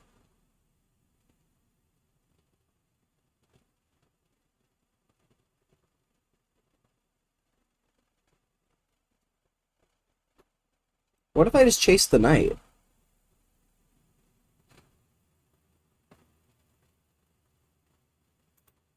Or maybe I chase it with the rook?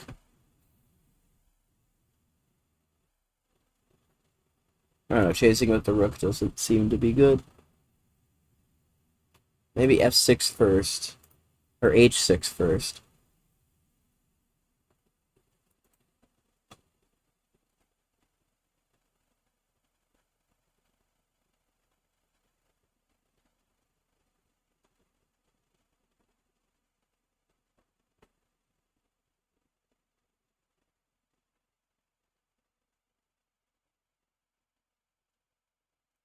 Okay, let's go h6.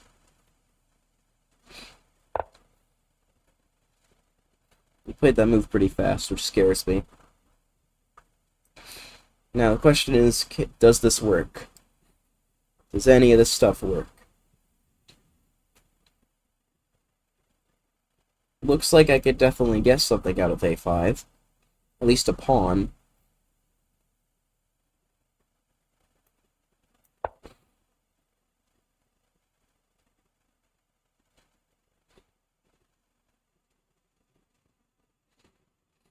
Like, he can't move forward. I mean, he can go here, and maybe just give up the pawn, try to develop the last of his pieces, but then, again, the opening is a success, I would have won my pawn back.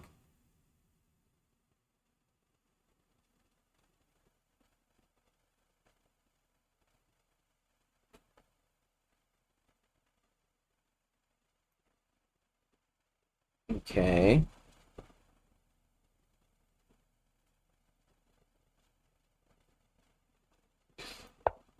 Just drop back, there's nothing to be scared of. In fact, I think the bishop was better on e3. Okay, now there might be something to be scared of. Wait, but isn't this just two pieces to the rook? Am I missing something? This is just good for me, right?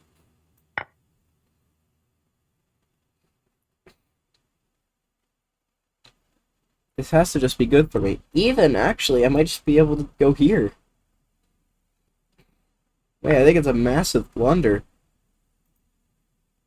So I can get the two pieces, or I could just win the exchange back.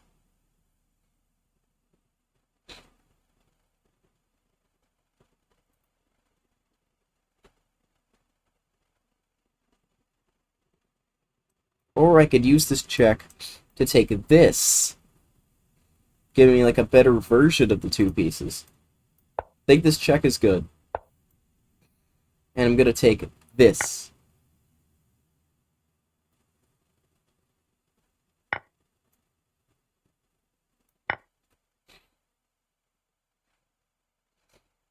Alright.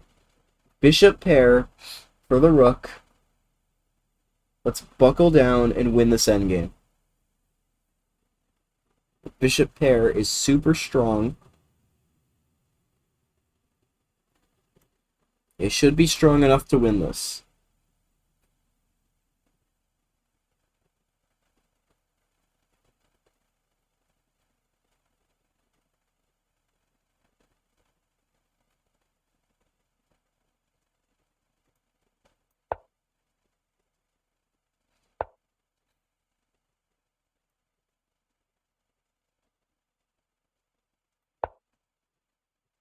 Okay.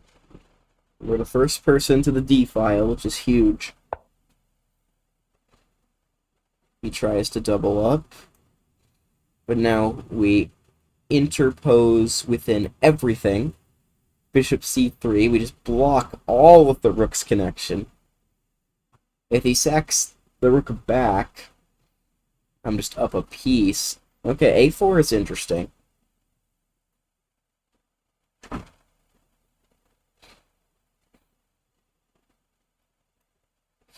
I'll still get the check I was planning. Now I either just take the pawn for free, Yeah, or he does that, and the king is now permanently cut off. I can even maybe go bishop d4 here. That looks incredibly good.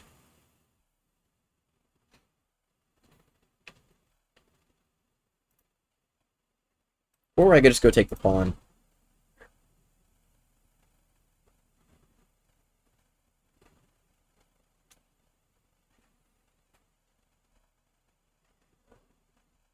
Yeah, problem with bishop d4 is just rook c4. Don't think anything actually happens. Sadly. But with rook b2, I think I just take a pawn.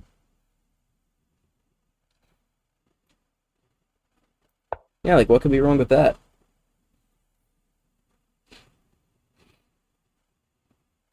At some point, he might have to sacrifice, and then I'll just win the endgame up a bishop.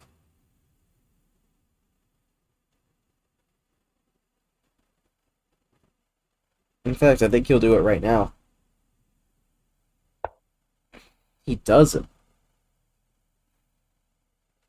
Oh, now that he cleared up the b4, b5 square, now bishop d4 looks incredibly crushing. Oh, that just looks crushing. You can't go to any of these squares. And if you go to rook c4, now there's a pin. Patience, you don't have to always take the pawn.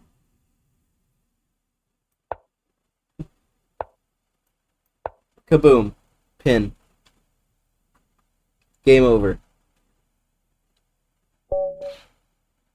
Let's go. New opening for the win.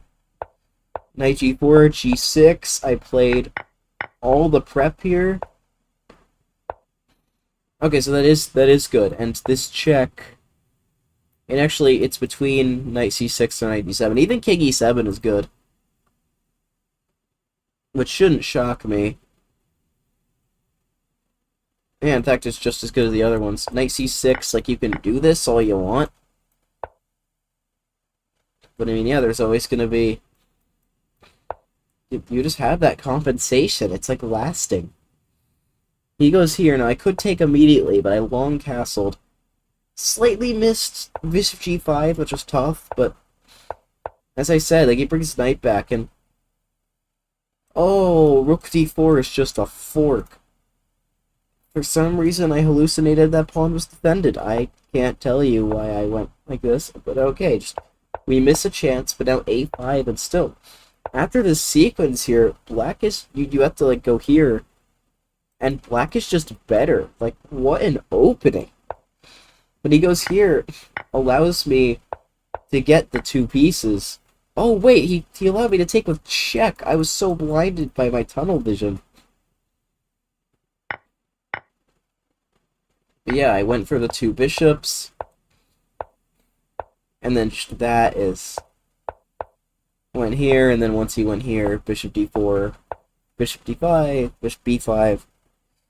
And we move on to the next set, which, oh my god, this is going to torture me. Oh, there's always one of these per stream, isn't there? How am I supposed to see anything with this? Well, we gotta win a game with it, so let's go. Alright, who wants to blunder on move 4? Because I might need it. And great test to that new opening, though. Oh, okay. Does an abort count as a win, guys? I won that game so fast and none of you even saw it. That's how good I am.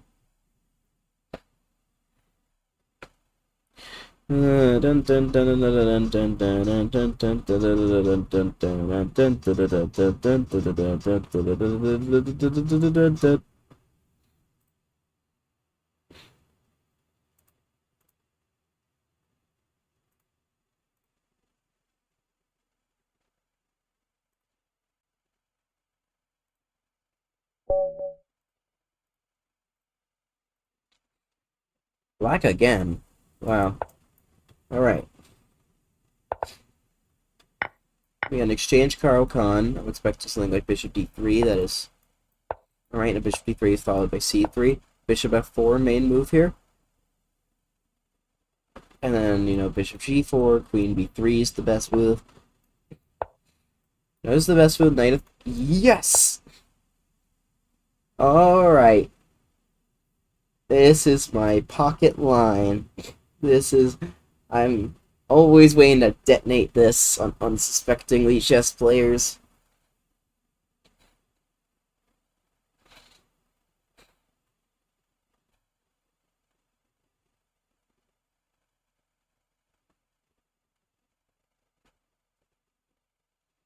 Look at how much he's thinking. This is the best case scenario for this piece set. This is an opening I really, really like, and I really know.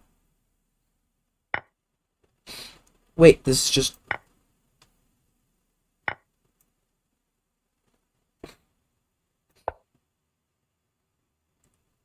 This is just winning for black. This is winning for black. I know this is winning for black. Oh, is it knight takes g2? Check.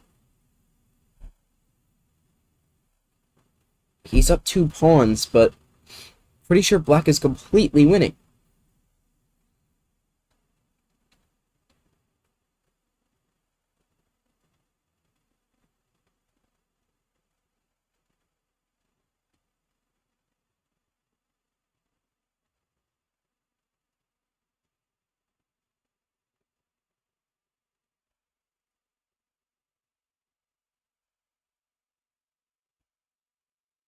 Actually, if I just go like queen e7, or actually, oh, is it queen b8? Is that the move?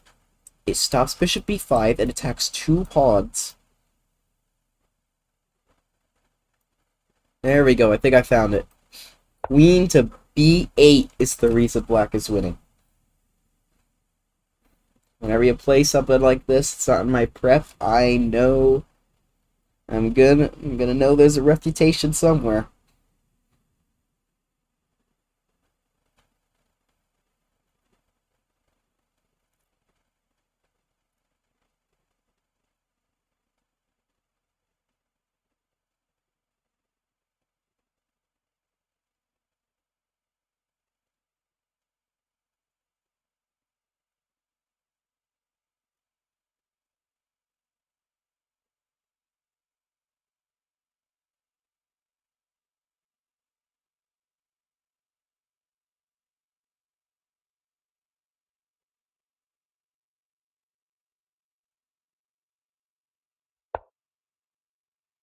Oh, b3 seems a bit slow.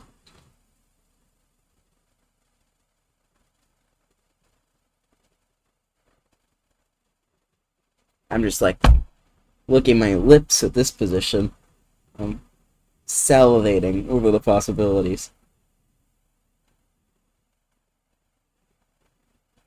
I mean, I've got everything I could possibly want.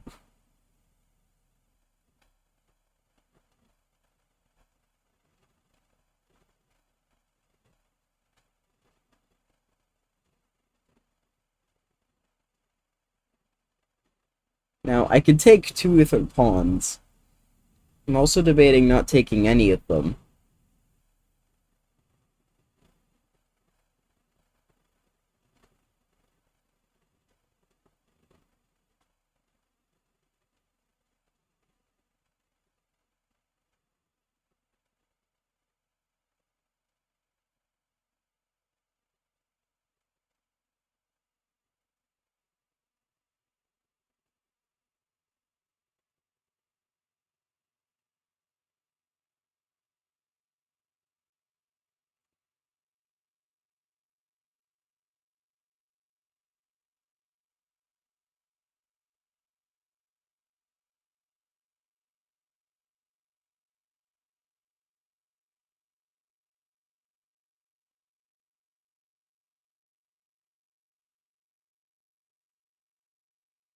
Is d4 a move? Trying to bring my bishop out with check?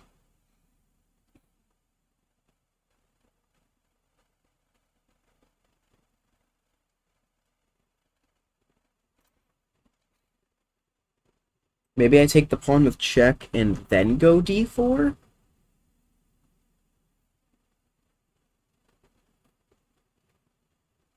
Okay, that's what I think I'll do. I think that's a good plan. Just trying to bring all my pieces into the attack.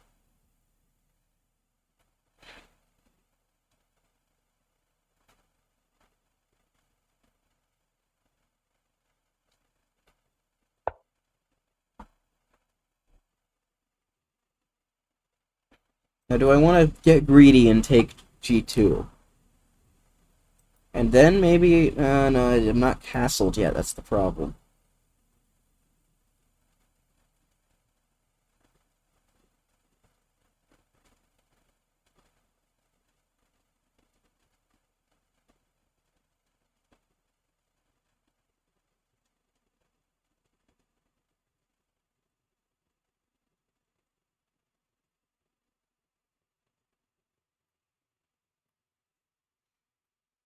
I do think grabbing this pawn is important. We are now equal material.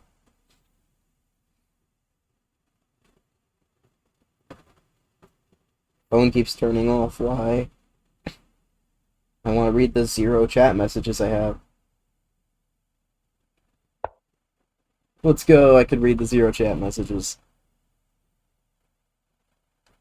I just love streaming.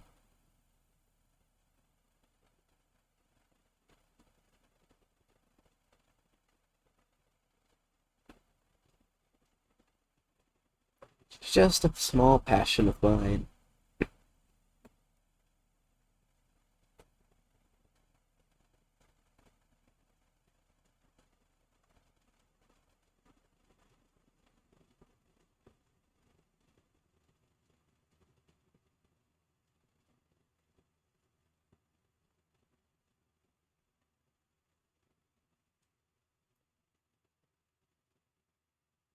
Okay, now we threaten a whole slew of things with... Now the G pawn has been taken. Let's take it and get out. We're now equal in pawns. We still have... His king is still unsafe. If he trades, that's fine.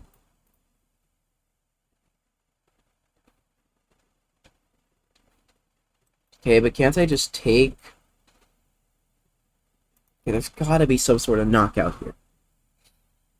Maybe like taking the knight and just taking this pawn for a fork? That if he like defends them both...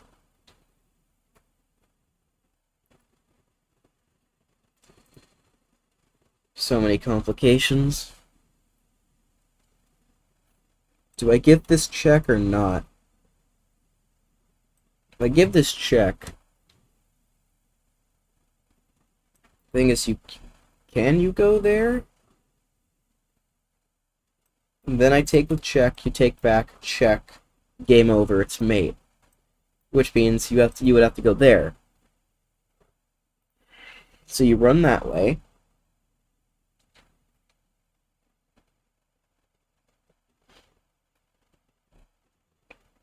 Now I can check you again, forcing you here. Well, I don't think anything actually comes of that.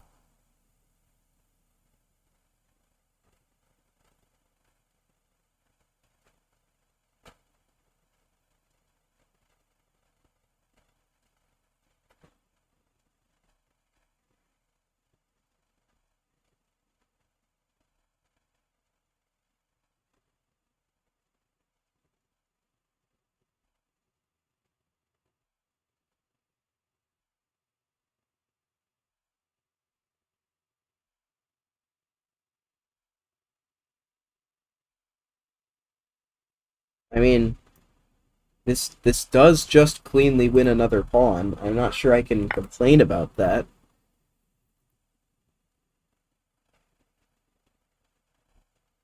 That funny trap, if you try to pin me, that's mate in one. That's hilarious.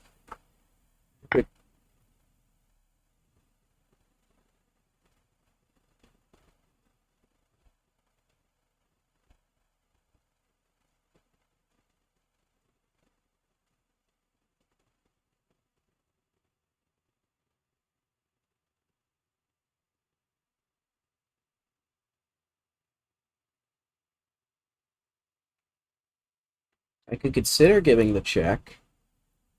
I know, it just always seems like my king's being put under too much fire if I do that. Okay. Why am I goofing around? Just stick to the plan. Stick to the plan. Now we went from being down 2 pawns to being up a pawn.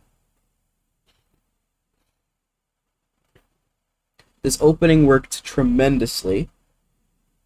We just have to clean it up.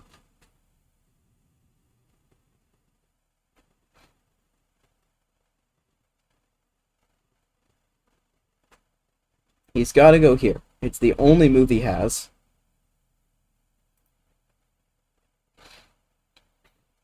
Once he goes there, maybe just like bishop c5 or bishop b4, applying maximum pressure. I want to be able to castle.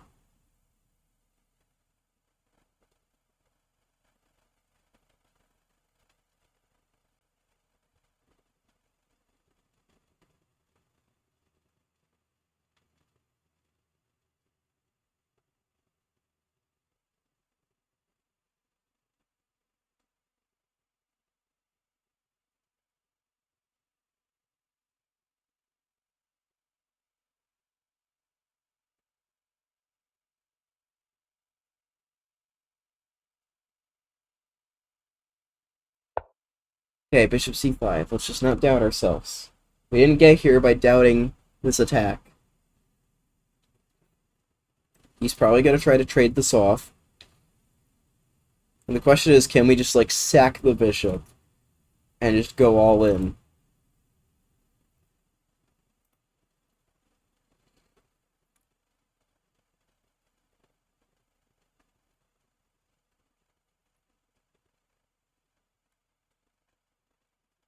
I don't think that might be a bit too much. So bishop e5, I can just go here.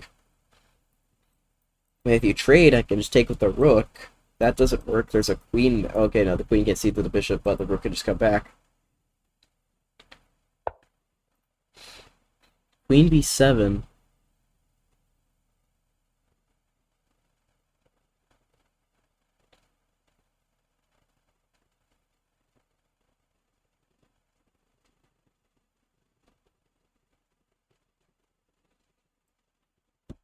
I didn't even consider that move.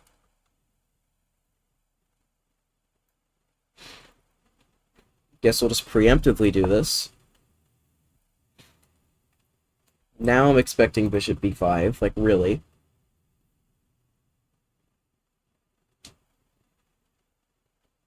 Still not entirely sure what to do. Wow, he just doesn't play it.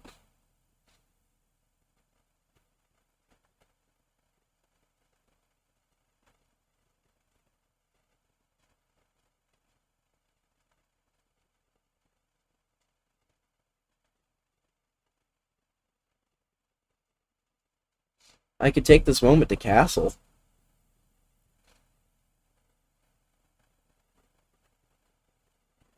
Yeah, in the midst of all this, my king is safe. And I have threats. Okay, actually, stop that. He's playing on my clock now. He knows I'm super low on time.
Actually seeing rather well for this piece set.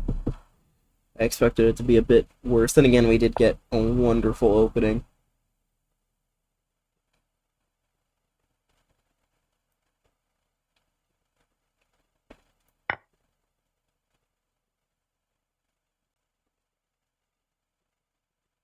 Threatening to take and checkmate, so you gotta stop that. We are now up 2 pawns. We just resigned. Wow, I mean, I would have still had to do some stuff. Like, I can't just take this pawn. I would hang a queen in hilarious fashion. Wow, what a game. He goes here, which I know is just winning for black. And the line I know is goes here, rook c8, and you can sack the rook. And you are down an exchange and 2 pawns. But bishop c5. And somehow, black is just winning. You can play all the knight d2s you want. But this is coming. And if you don't go king f1, you can just castle.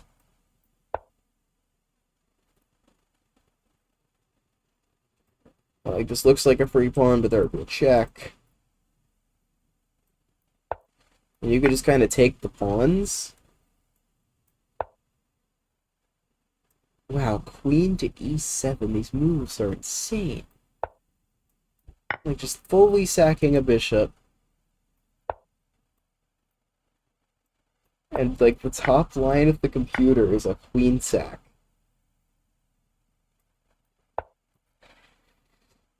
Yeah, how well did I play this? He just takes... Oh, it's rook b8. It's not queen b8. Okay. I thought I was so clever with this move. But knight d2... And, you know, it's actually not the worst thing in the world for white. The real refutation of this is rook b8. Now if you go like this, rook b6, it's going for the queen trap.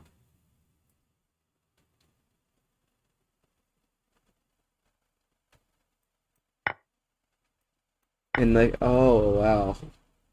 Which means you would have to go like bishop f1 and then you can just take, you know, wow, you get it, wow, and even 96 queen c8. Wow, black is just that winning. This is incredible. But yeah, I took with check and then I took this pawn too, and yeah, bishop b5 was the only way to remain in the game. And he just didn't play it. I just kind of took my pawns, castled, went bishop g4, took a pawn, and the game was over. And now, we're 3 out of 6 done for the stream. Oh, 2 hours, you know, not bad. Could have been faster, but... Oh, what is this? Alright. Next game. Might have to take a bathroom break soon. Maybe I'll pour myself some cereal, get myself energized, keep my brain some food. Yeah, maybe after we win the next game, I'll take a short break. I don't think I have the super cool Be Right Back stream hooked up to this. I don't. The Be Right Back image. Next chess stream, I'll definitely incorporate that, but... I love streaming. I just get to do what I love, but I get to broadcast.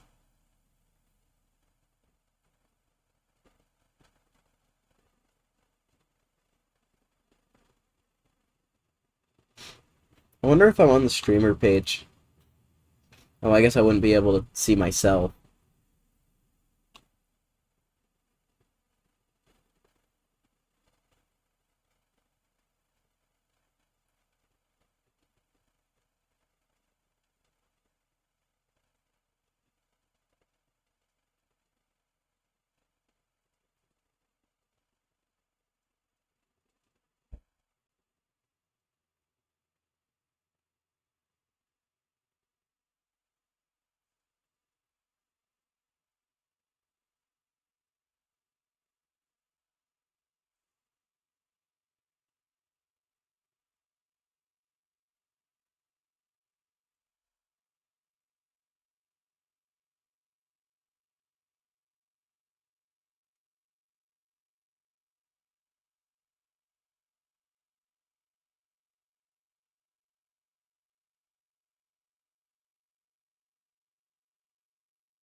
Please queue into a game. Might have to play a round of Tetris before this queues.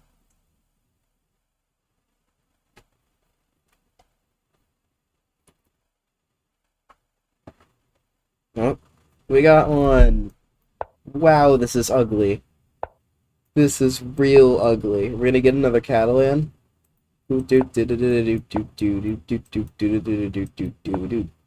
Okay, semi-sloth, but still. Wow.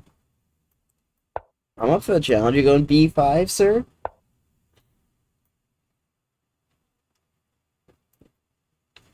Well, I'm waiting for B5. Well, I mean, now you can't really play it. Because I take. Well, now I'm just getting the pawn back.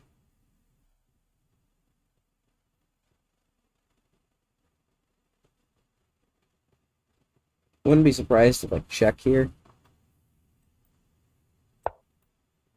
Ooh, C5.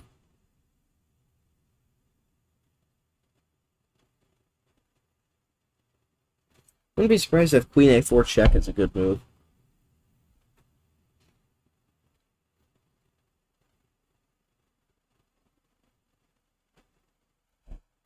It actually does look like a good move. Because it basically forces this or this. Those awkward moves. There's one of them.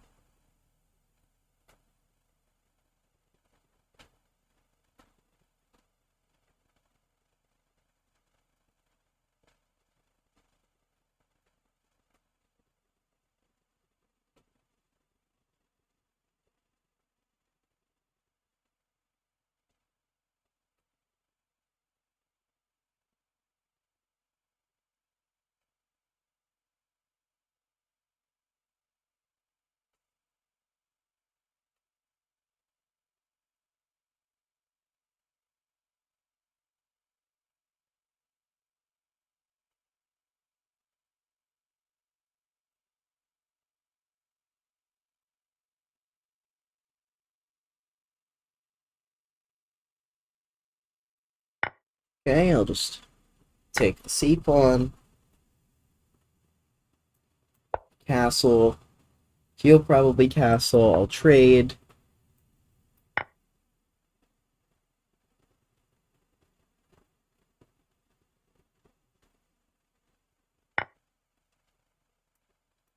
Finally take our pawn back. And we have an equal position. After all that, we get a nice equal position. Just the way I like it.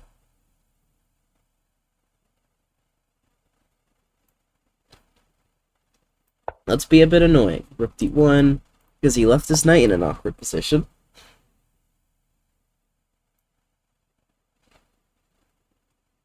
Now B3, because he's leaving his other pieces in an awkward position.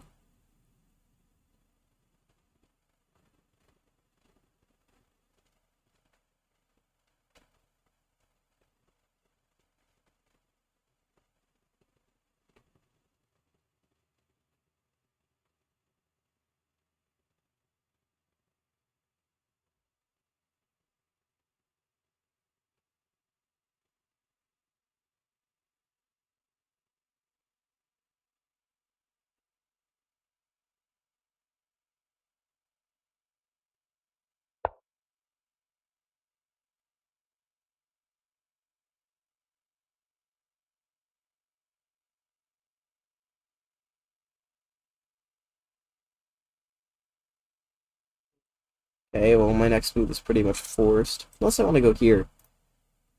Try to trade the queens. I could. I could. But I think I want to keep pieces on the board this time, and I hung mate too. Wow. How did I just miss? Oh my god. Wow. That's absurd. Wait, he didn't take with the queen. Wait, he didn't play it. He didn't play it. I hung mate in two and he didn't play it. This is unreal. Are you kidding me? The nearly 2,200 rated player doesn't see mate in two? Both of us. I mean, I didn't see it. 'Cause I'm dumb.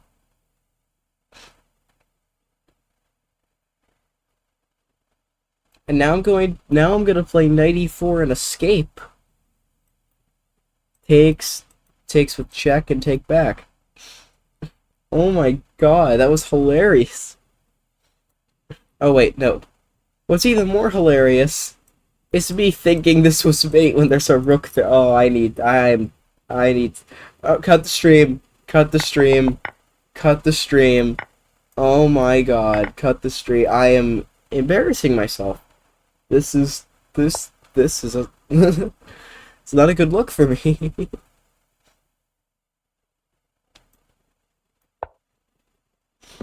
Okay, well all of a sudden from thinking it was mate and two to realizing that I'm not that stupid. You know what? I'm gonna blame the pieces. I think these pieces are messing with me.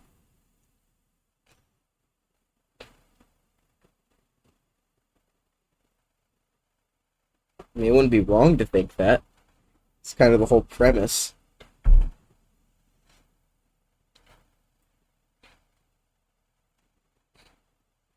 Now, do I want to take the bishop first, or do I want to take the rook first? I think I definitely want to take the bishop first.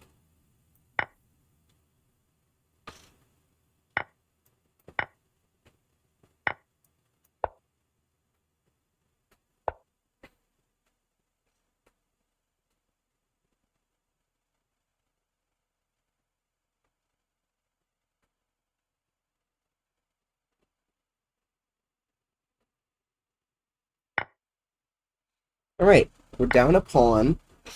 We have plenty of compensation.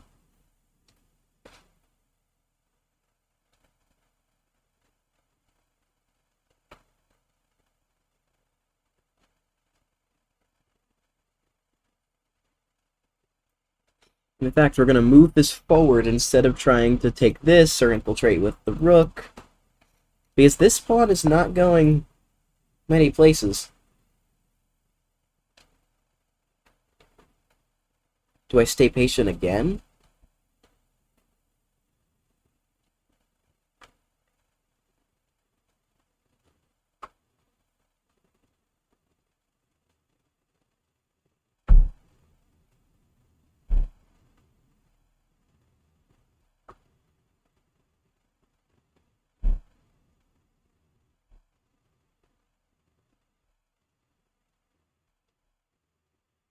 Okay, well, here and there threatens f7, but he can defend it. Okay, bishop h5 is a problem. But what if I just didn't give up the pawn? What if I just didn't give up the c-pawn? Like, why do I have to give up the c-pawn? What if I threw it attacking the bishop, actually? If it goes here, I get a free tempo. If it goes over here, I guess I really haven't gained much. Yeah, I guess that's pretty pointless. Alright, rook d5 it is. What's the point in giving back the pawn when I don't have to? Okay, well that's a good move, but I just swing my rook over. And now I can take this and actually just plant my bishop. Yeah, now I take the pawn and look out.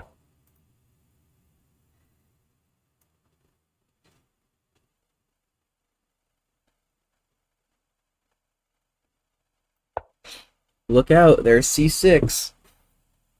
I'm still down a pawn, and yet I still think I'm the one playing for a win. It's crazy.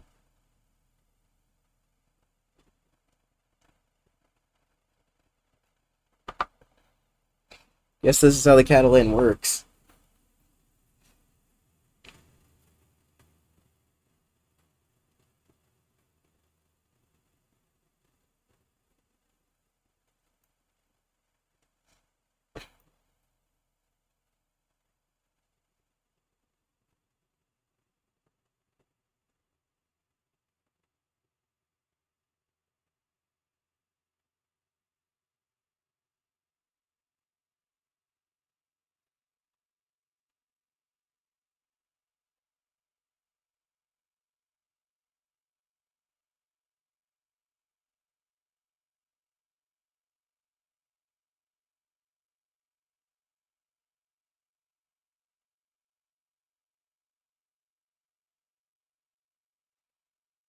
Not really sure how to proceed.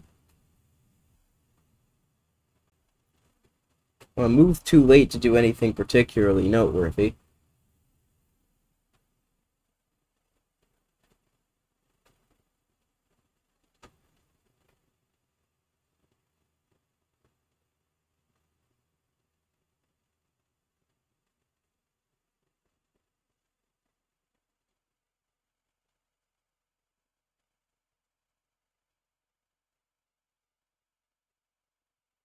The fact that this is check is really hurting me.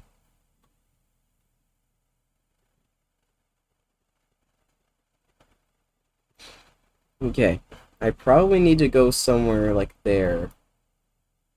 But then, what about the simple king e6? Like, that's just a problem.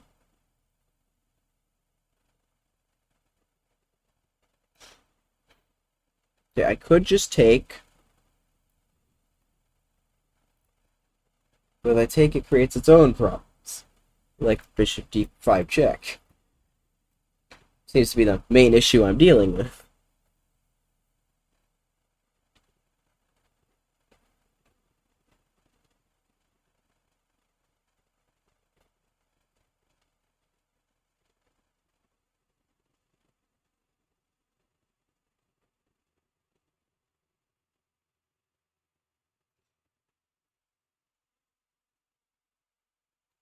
I guess king g1 is a good place to start.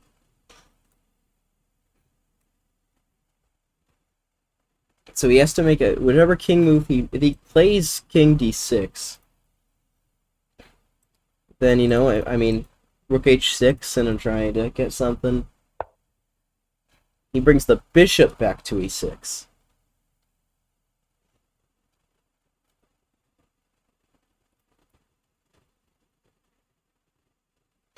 Now I'll just take.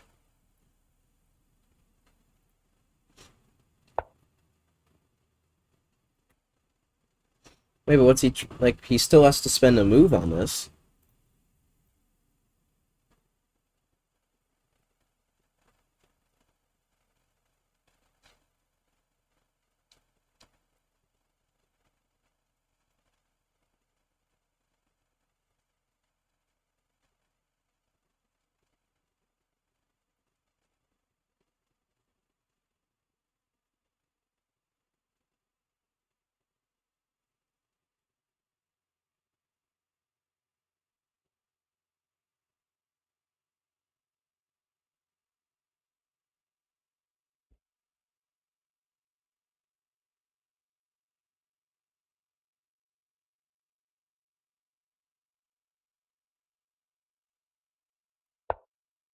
Start pushing.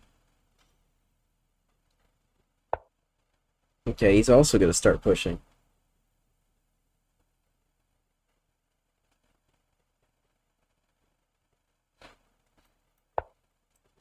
Let's wrap around. Let's put a stop to this.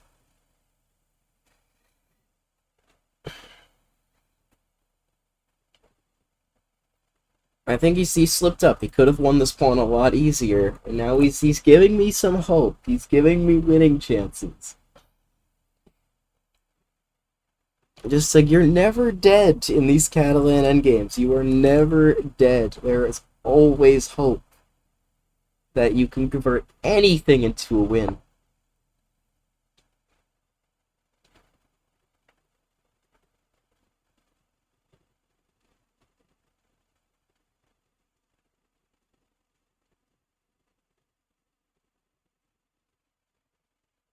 Okay, wait, hold on a second. There's Can't you just not defend that pawn? Oh, he's going for counterplay on my king. I see. Does it actually work?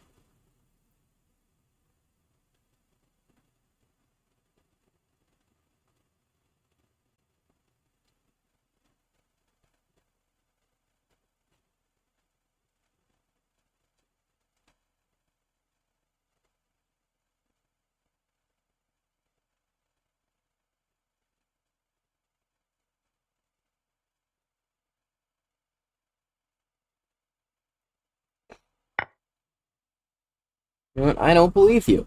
I don't think your supposed counterplay here yields enough. Certainly looks impressive, but oh, I gotta do some tough calculation.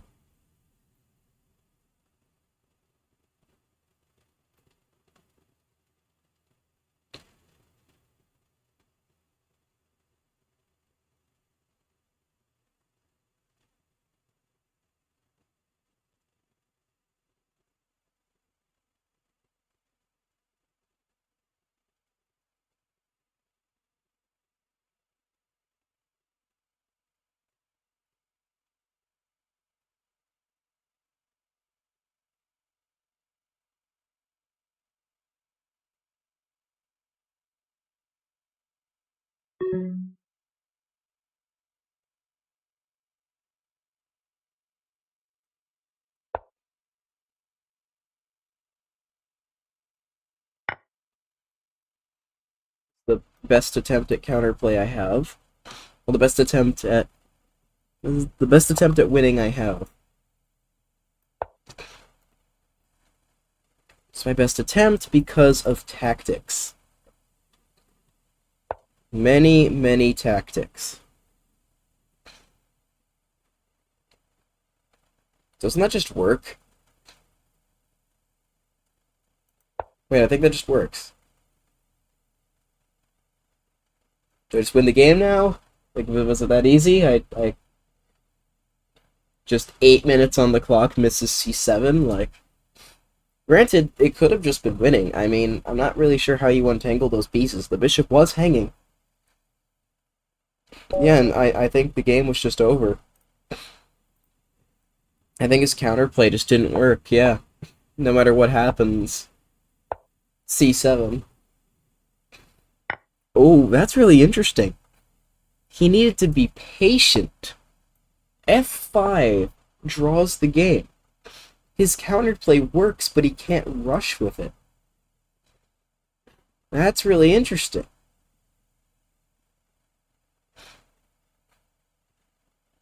And now my best attempt at winning might be to sack the rook, but it doesn't work.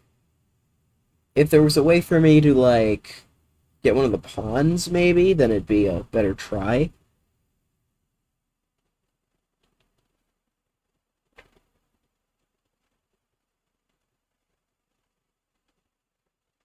Yeah, I mean, the check, I mean, it all looks scary, but somehow this little box, rook h3, and somehow this counterplay works.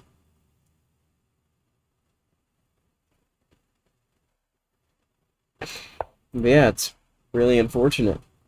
It's really crazy, though, because I just completely thought I hung mate for some reason, but, like, it's just not. And then this actually is just... I went to an endgame. Wow, and he immediately loses by getting his bishop trapped, but I go here instead because I'm an idiot. And then apparently I should take the rook first, but I go here. Yeah, I miss many chances, and apparently I'm just losing. Oh, b6. I can't take, but what about this? Oh, well, you could just...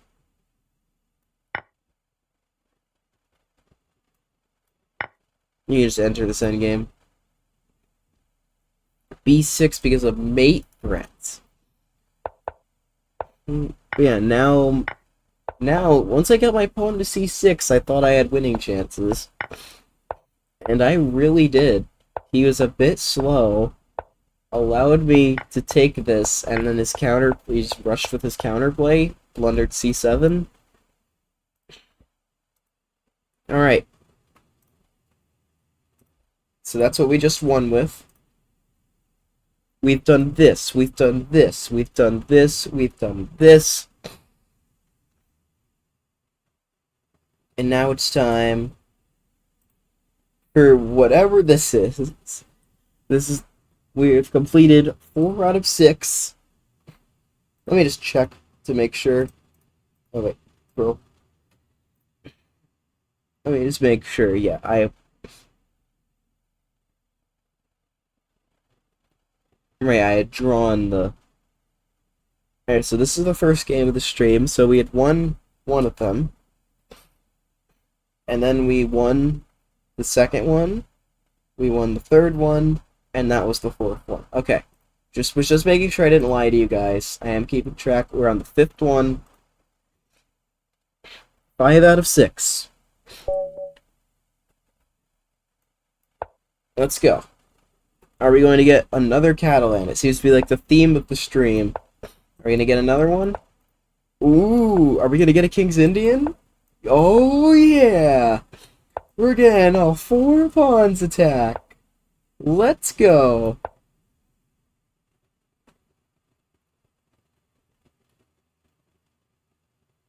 Oh, I need to plug in my phone. That is... My phone is dying. Let me just play my prep as I plug this thing in. Okay. Now, which line is he going to go for here? Bishop g4 is the most common. Rook e8 is also a fun one. Knight b to d7 is a known line. Other ones are not as good. He goes rook e8. I have not had this line in a while. He has to take and go knight g4. And then I will sack a pawn. Building a massive time advantage because this is my open. This is my opening. Favorite one. We are going to use the prep. And if he succumbs to the prep, we can get our 5th win pretty quickly and make this another relatively quick stream considering how long I expected these to take. If we can get 5 out of 6, like, before 10 o'clock, that'll be a success. e6. You have to take this. If you don't, then what are you doing? And d6. I have 10 minutes and 40 seconds on the clock. This is legitimate prep, and it's good. Knight c6 castles. These are both moves. Everything else is bad. Actually, this is also a move. And what do you know?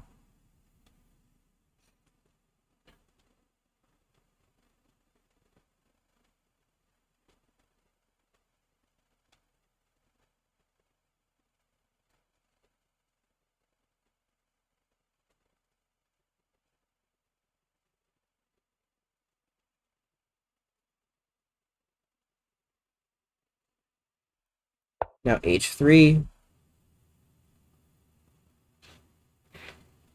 Alright, I need to go to the bathroom, actually. I'll be right back.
Alright, back to chess. It's going to appear like I was thinking for a while, but I really just wasn't.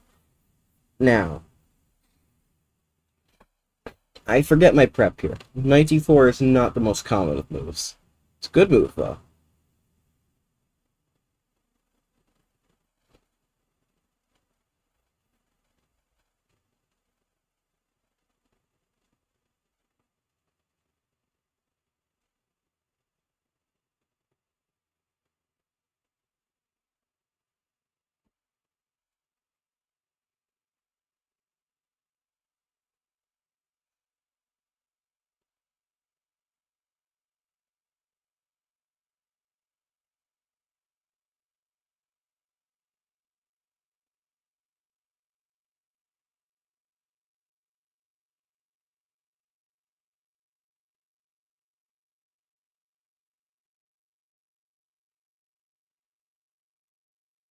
I think taking is the right course of action, and then actually bishop b5 looks like a really good move.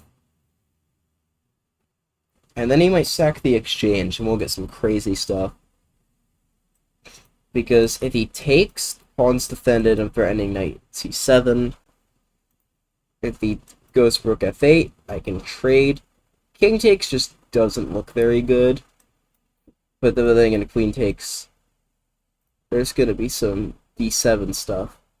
So he kind of has to take with the king, and then I don't have d7. But maybe I have, like, okay, that would end against the bishop, but there could be some crazy stuff. Alright. Let's go for it. Bishop b5. Now the pawn is defended tactically because I'm attacking the rook. I failed to consider this move.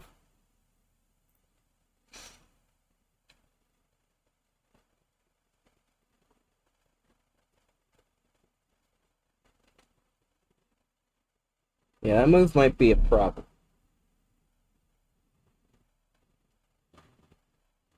Or it could not be a problem.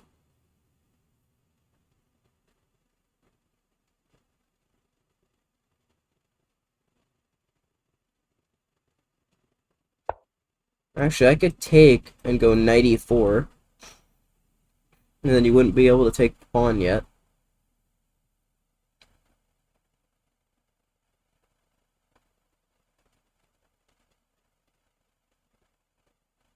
And it threatens bishop g5. Yeah, you know what? Let's do that. That looks good.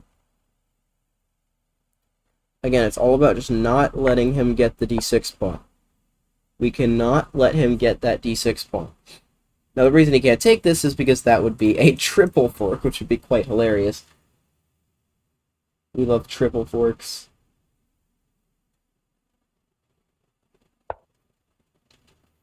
b6, interesting move. Yeah, it does defend that, I suppose. Now, has the time come to, like, play, like, knight of 6 and get rid of this? At a certain moment, I could get rid of that pawn, but not now. As I said, the threat was bishop g5. If I can plant my bishop there, it will become a god. And that's what I'm going to go for. Even knight f6 check, just getting that bishop there, and then, like, all sorts of mates. I love this opening. All the ideas just flow so naturally.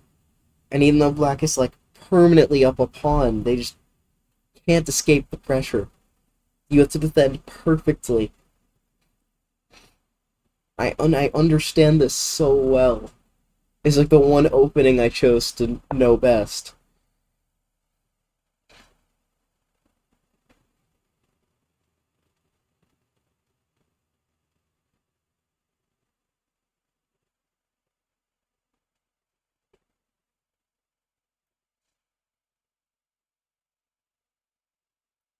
Question is, he could just, like, sacrifice. Am I even winning there?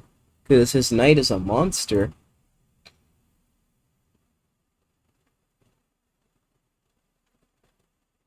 I could slow play it with queen d2. Like, knight f6 check is not going anywhere. And the pawn is defended.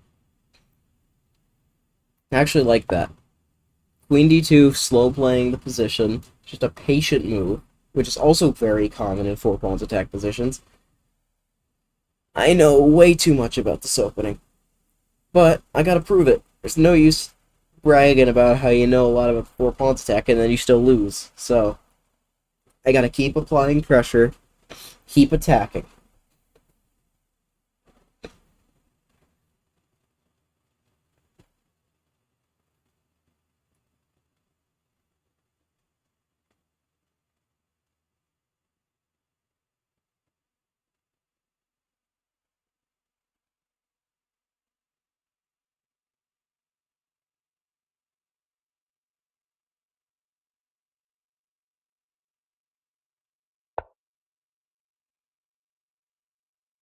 Rook f8's a move I looked at, but now this should work. Like, you can't sack the exchange anymore.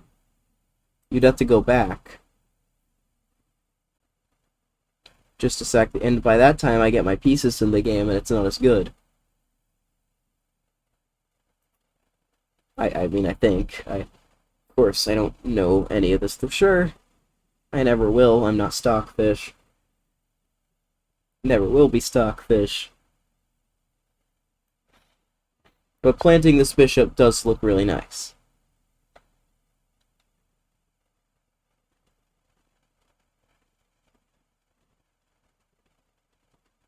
You know, a knight dropping back to f5 at some point could be a problem.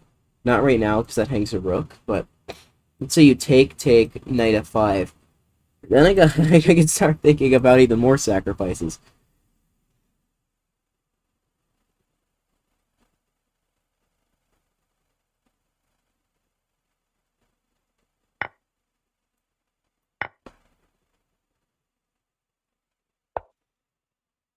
Well, I mean, I gotta consider it.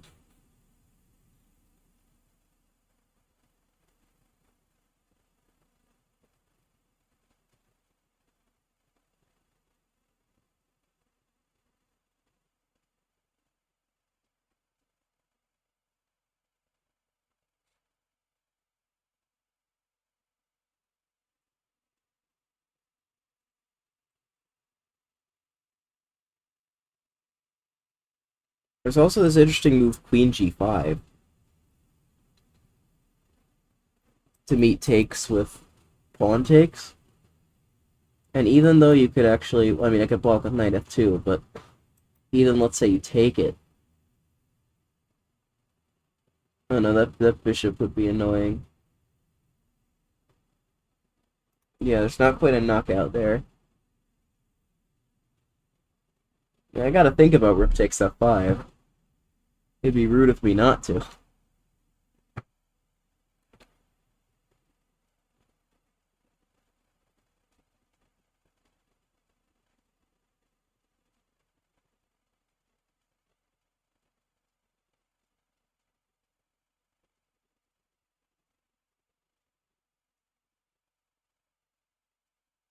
Your Stockfish? Oh, hello!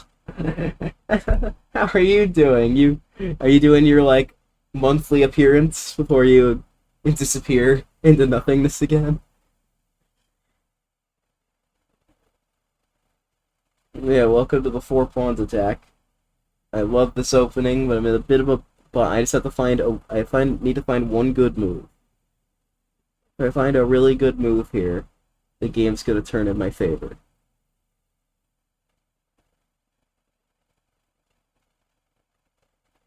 Okay, so rook takes f5. You can't take with this pawn because check. I win the rook, I win the game. So I only have to calculate this.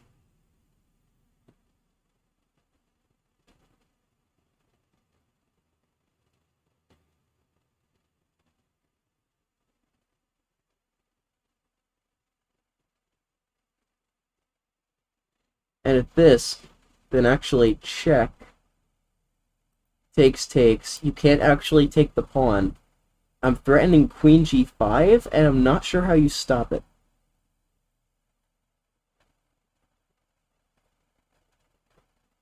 And if you stop that, I'm not sure you stop the pawn promoting. I'm gonna do it. I'm gonna do it. In this position, I'm going to sacrifice the rook!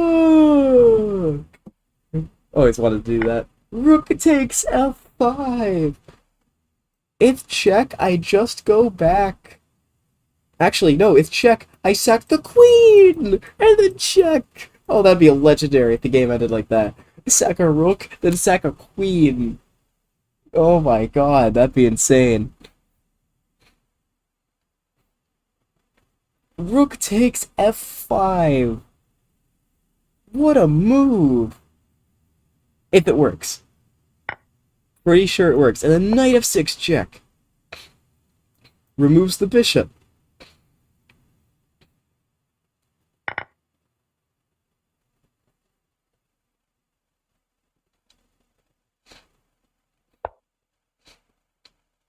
Queen f7 is one of the moves I thought of. But now, I should be able to queen g5 check. You have to go here. Then... Wait, yeah, then d7, threatening a promotion. So, you have to take it. But if you take it... Check... Okay, hold on a second, I can calculate this again.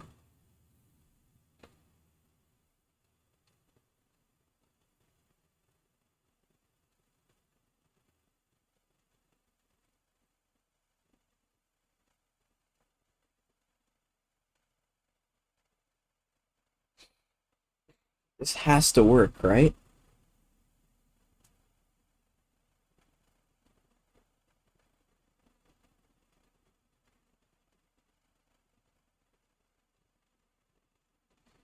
Like, maybe check, check.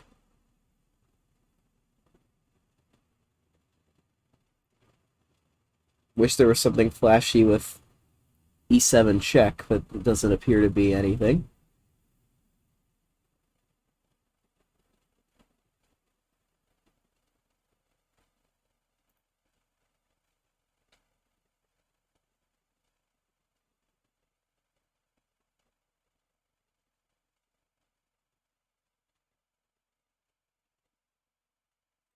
What about just bishop e7 first?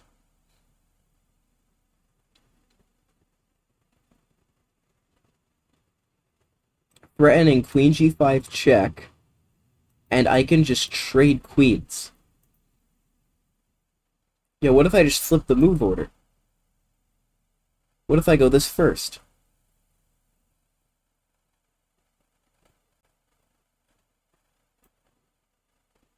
Boom. And I think that's the move. It was not check and then bishop e7 check, it was bishop e7 first. I'm glad I paused there. The king is boxed out. Rook e8, but... Wait, doesn't this work now? Wait, check.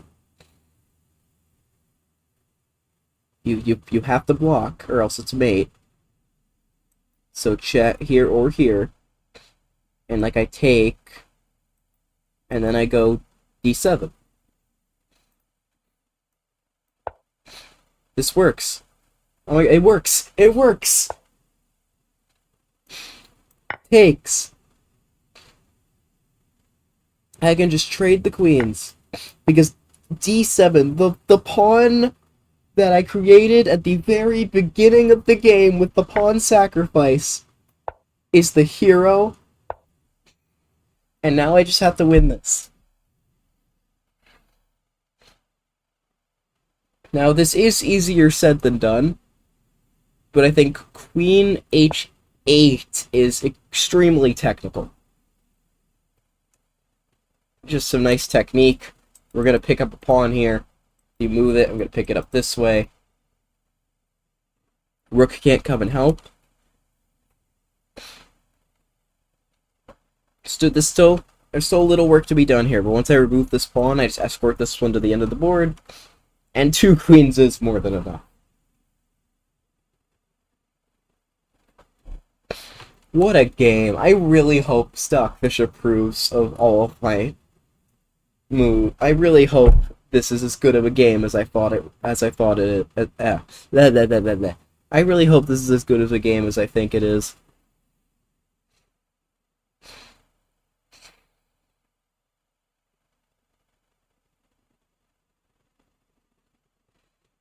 I can't actually win the pawn so easily.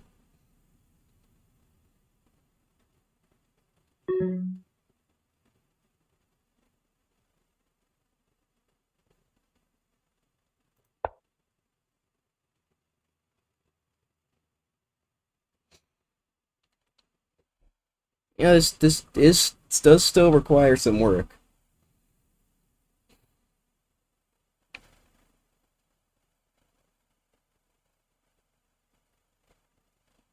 Good thing is his king is basically frozen, always threatening to come in and win this pawn if he doesn't stop me. If he does anything.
Now the pawn structure will be broken.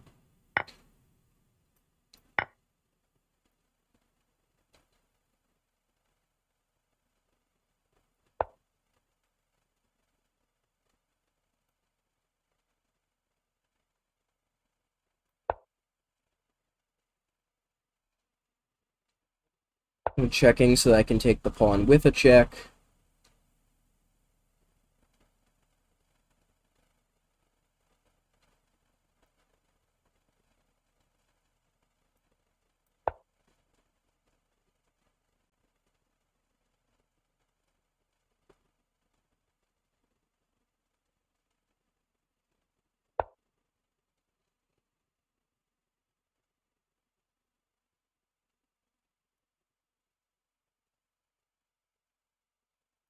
Okay, fine, we'll just no need to get too complicated.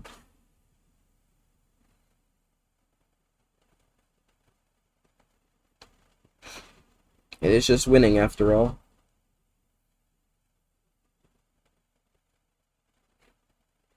King's defenses have been ripped apart.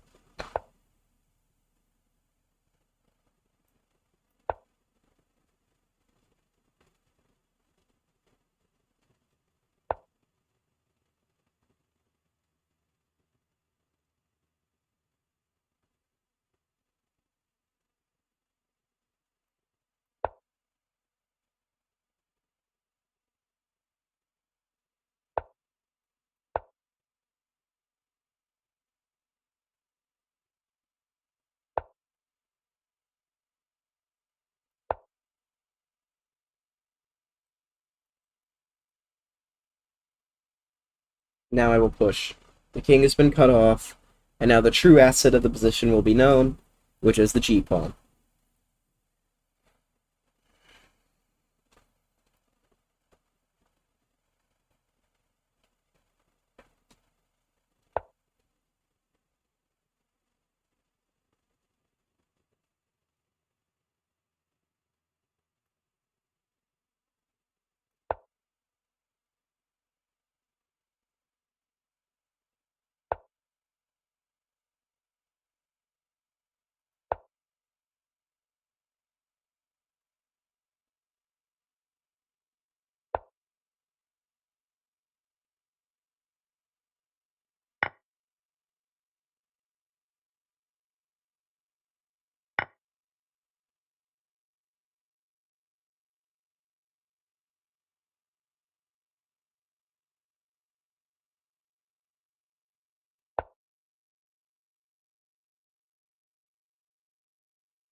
Oh my god, I threw the game.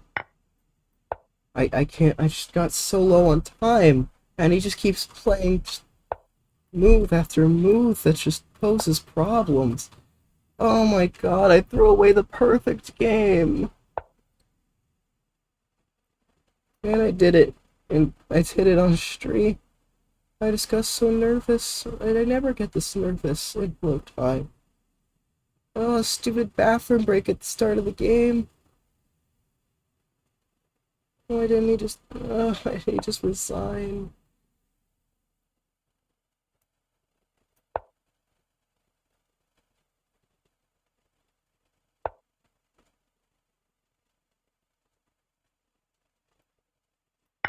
Okay, there's gotta be a way for me to get back to where I need to be.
Yeah, I can't do better than a draw now. Unbelievable. Just unbelievable. I hate chess. Unreal. There's no excuse for what I just did.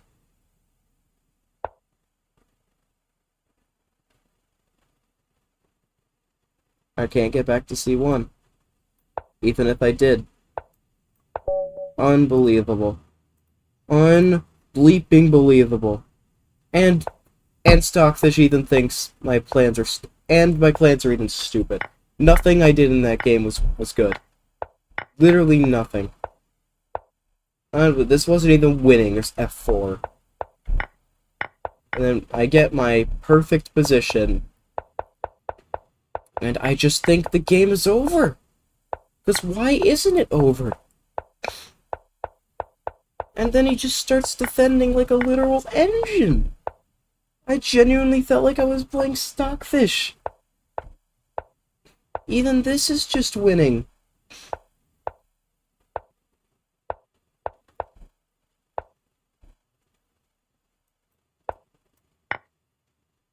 I can go here and there, and that's the key. I should have never let him get Queen D8. That's a nice move. Just how do I lose that? More importantly, I thought I played so well. I thought I played so well.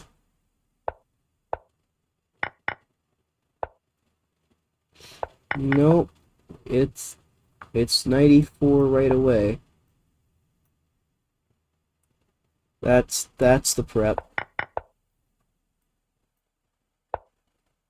And then something like this.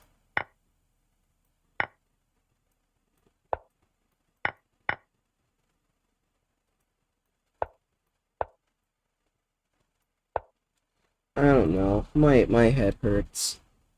I don't want to play any more chess after that. It's just awful. Just completely awful.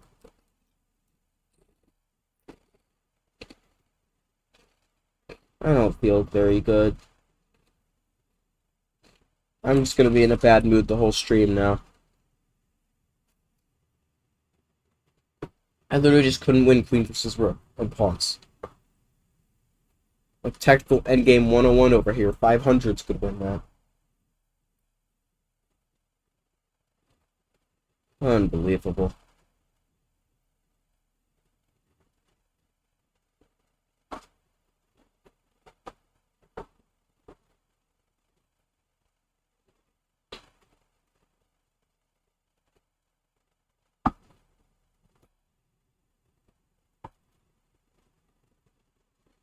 I hate engines. Just ruin that whole game, and then I just.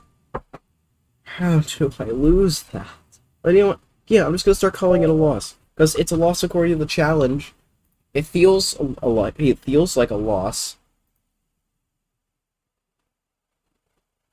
Okay,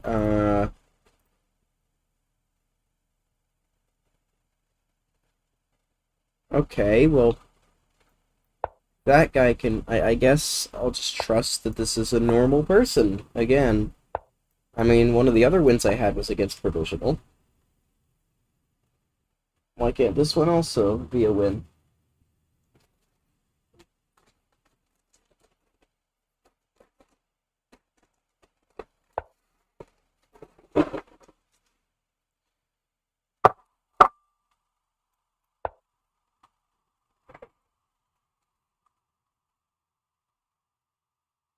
Okay, what kind of 2270 thinks they're this long on move 4?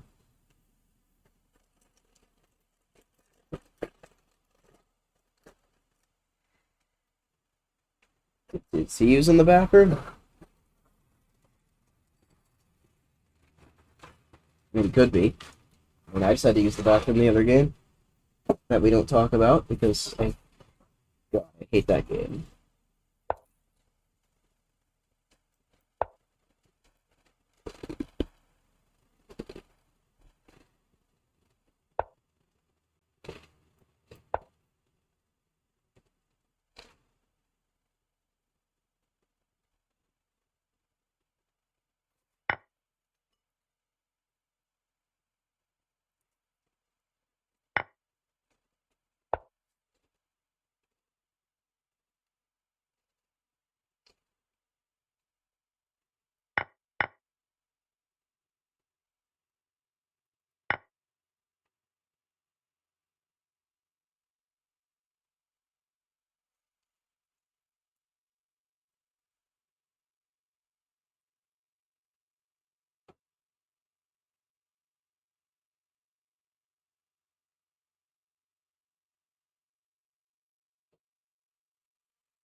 Yes, 96% accuracy.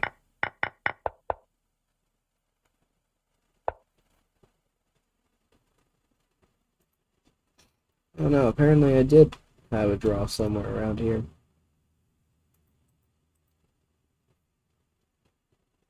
I'm tired.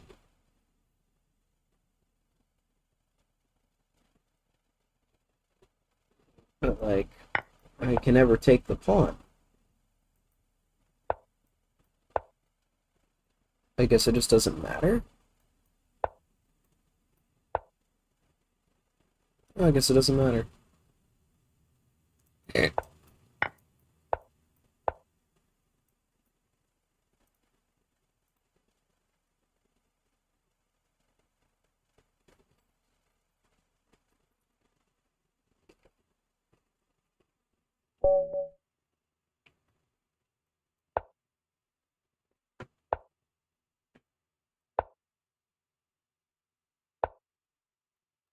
It was an exciting one. Oh, actually, it's this, this, and then this.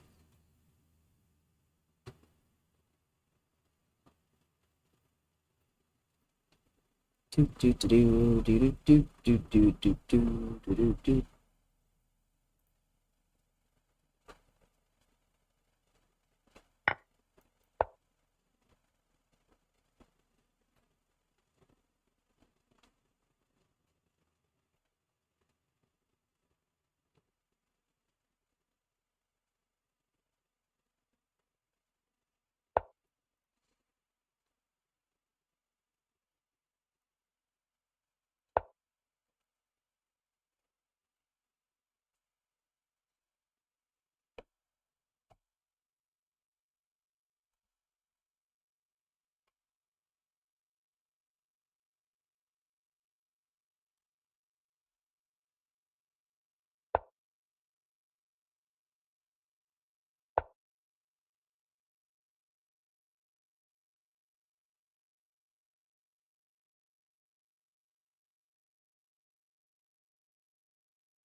I know you can, like, gambit this.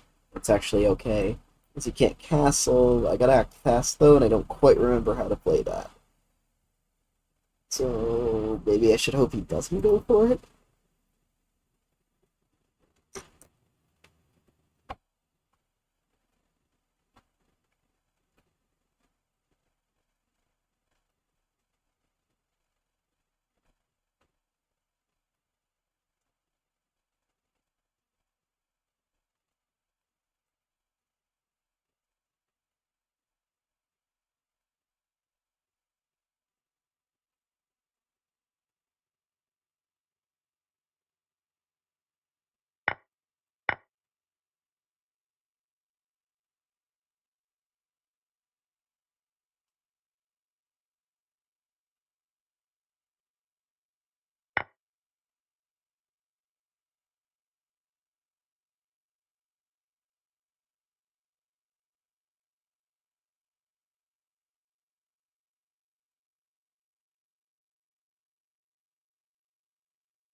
Game is absolutely insane.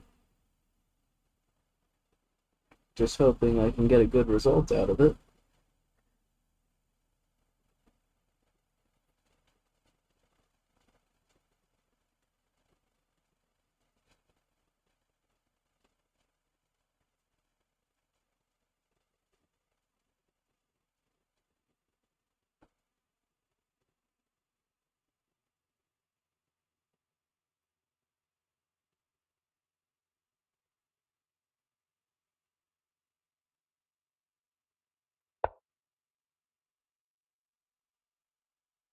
Okay with giving this up because at the end there's e4, winning it back, winning a piece back. Then I'd be up in exchange.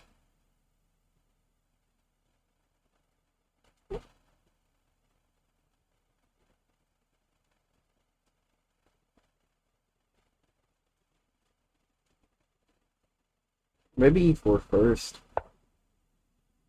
Okay.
It says no development. I really like the way I'm playing right now.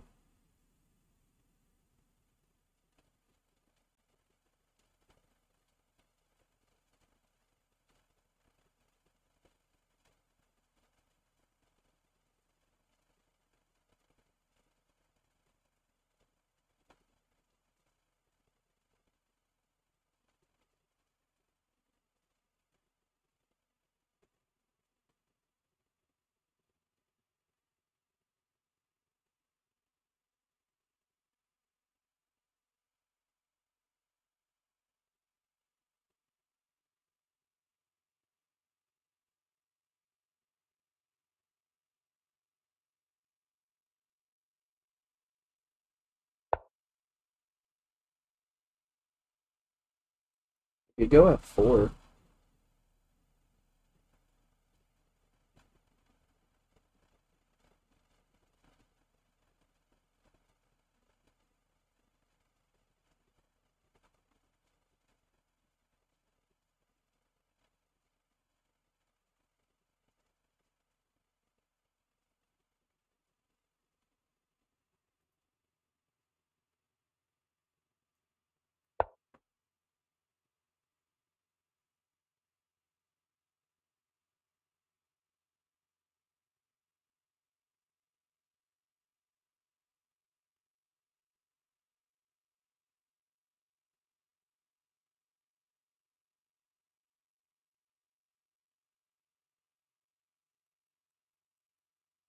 Oops.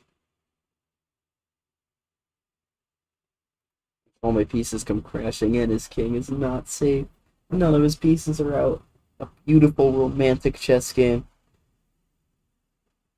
That's the name of the era where everybody like sacrificed everything, and it was 1800s chess. It's crazy.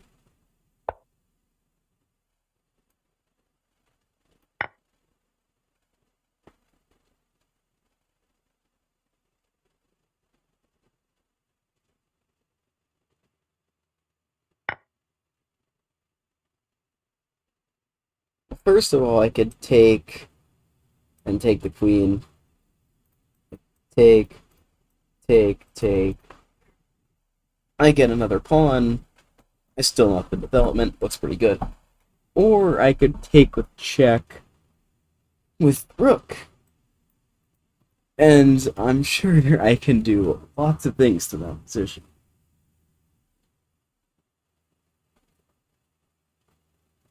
With the rook would be blocked, so I could essentially do whatever I want.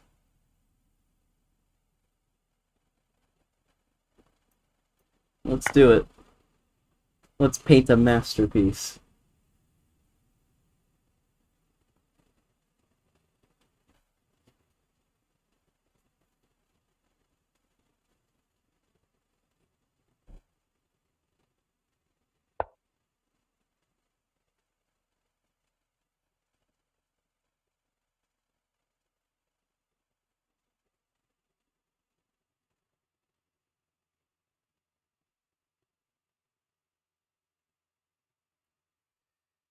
I'm waiting for my opportunity for a knockout. I want there to be a knockout. I don't see one yet.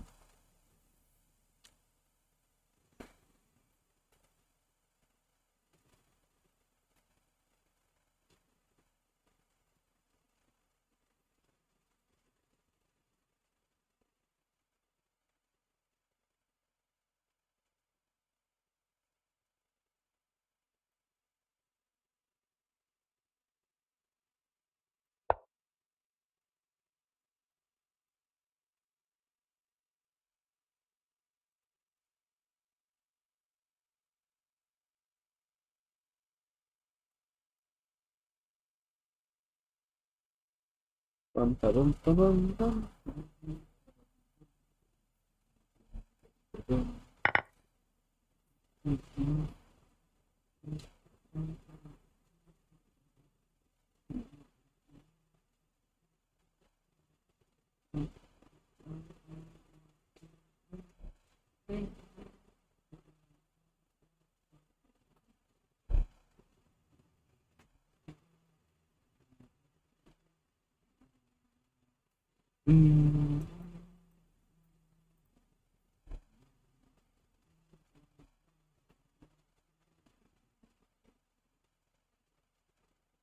This game's great.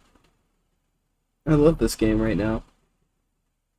Like, this is beautiful restriction, just like none of those pieces can move.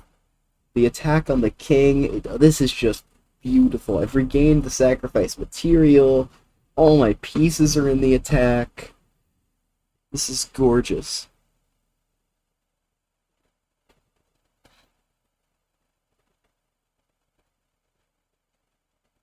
How do I want to finish this off? I don't think I'm going to sacrifice a rook this time. Well, I mean, I could sack this rook. Does it lead to anything? It actually doesn't look like it leads to anything.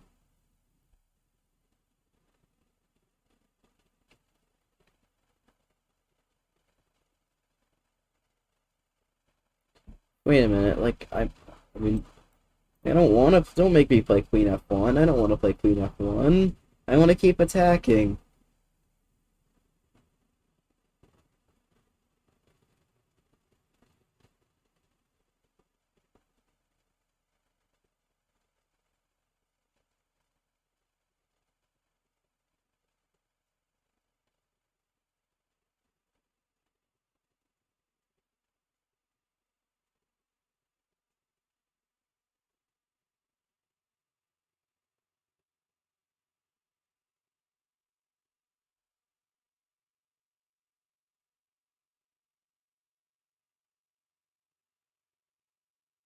I really want there to be something else here besides just moving like a boring guy.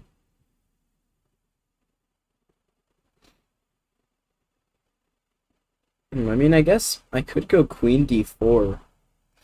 Because if takes, there's checkmate in one.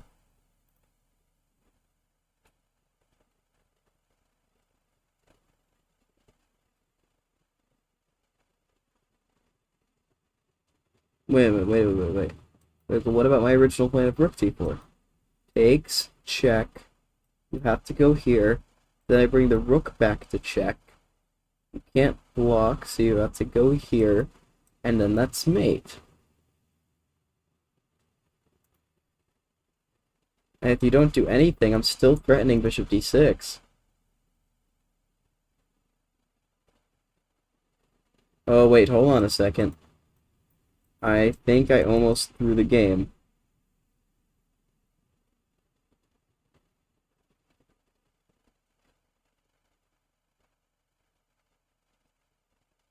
Dang it, I really wanted that to work.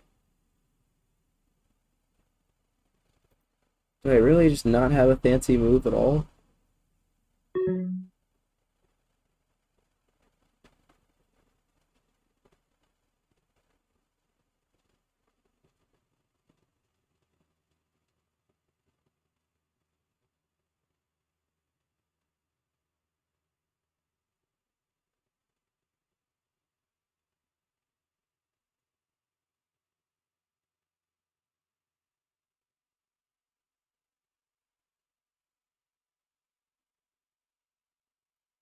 Fine, you know what? I'll just be responsible. I really didn't want to do that. But yeah, I guess I don't know, bishop h3, now I can go rook d4, it's all still there and I wasted tons of time, but I wanted a cool finish. I really did. Now there's like queen f4, rook d4 still a threat.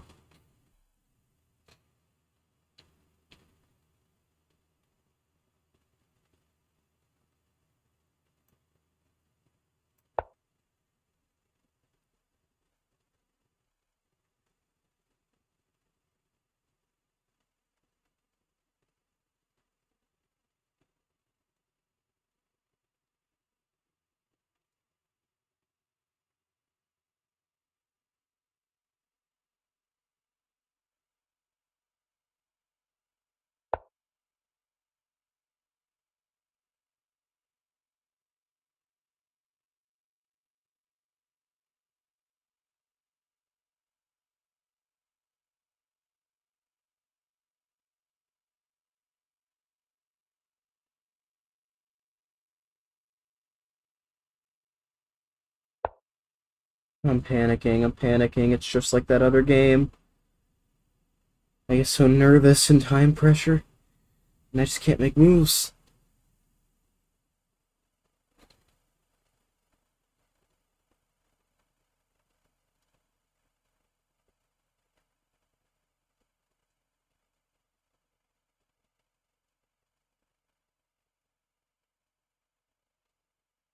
Speaking of not being able to make moves,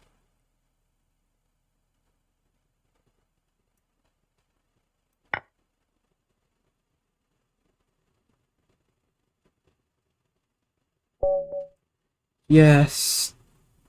Oh my god. I mean, is this like I was still so nervous? Oh, queen d4, and I saw that. You know, I just got spooked. Yeah, it's all pinned. Stuff is pinned. You know, none of that e5. Just oh, I should have just stuck with my gut, because that's mate.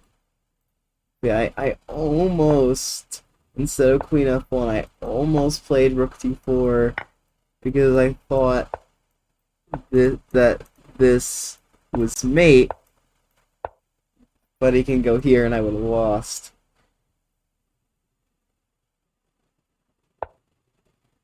Yeah, but queen f1 works just the same. And I should have just played rook d4 right away. I mean, that was my original plan. I just panicked in time pressure and gave a check. But it all works. It all works. Oh, I can breathe a sigh of relief. Only one piece set to go. Let's analyze... Oh, this is ugly. Let's analyze the game in this cursed set of pieces. Yo, would you look at that? Bishop d2, gambiting all this. And then... Oh, just like a complete oversight. Just castles, backing the bishop up. And now it actually does want to take that trade, but... Oh! Oh, I missed mate in two! No! That would have been the most beautiful miniature!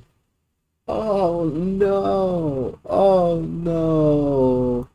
Oh, it's just, oh, I should have seen that. I had so much time. To my credit, this is all very much winning. Oh my goodness, how did I miss that? That would have been beautiful. That would have been 15 minutes shaved off the clock. Alright, final game, hopefully. Like, if I win, it's the final game. Here we go. To end the stream, I must win this game to complete another 6 pieces. And I'll be up to 12 out of 33. I will likely stream this again tomorrow night. If not tomorrow night, it'll be Wednesday night. Bring it on. You got a Caro-Kann. We can exchange, advance, classical. You're gonna go for some kind of gambit. Advance. Okay, now you're gonna play the short variation. Or are you gonna play the boring variation? Okay, plays the boring variation.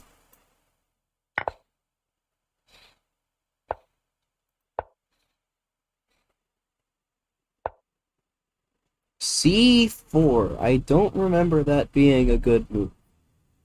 I don't think it is a good move. I just have to remember how to punish it. Okay, I definitely think you take on C4. Now what? Is it knight C6 now? Could be.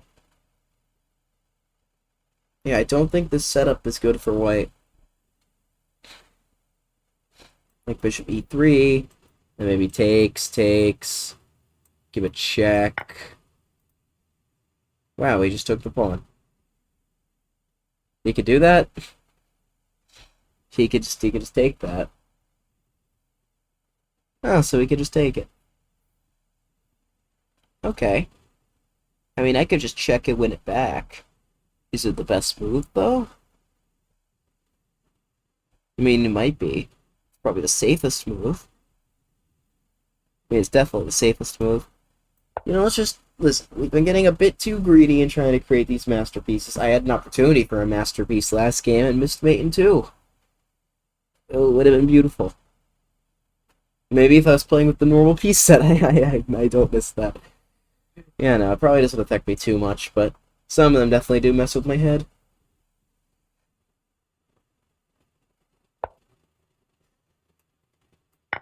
Okay.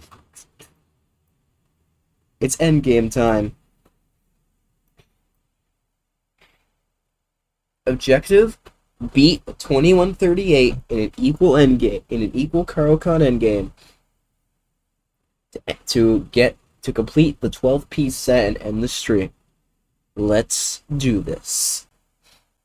I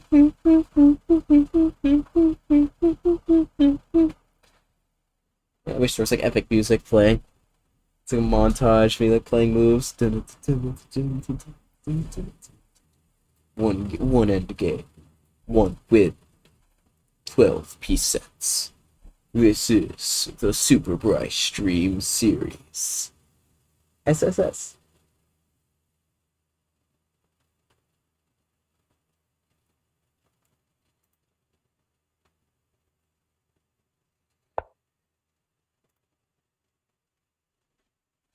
I'm shocked he didn't trade. What if I just long castled? I mean, that move looks really disrespectful, but it could be good. Or I could just... You know what? No. I'm beating this guy in an endgame. We're going to the endgame, and we're going to win.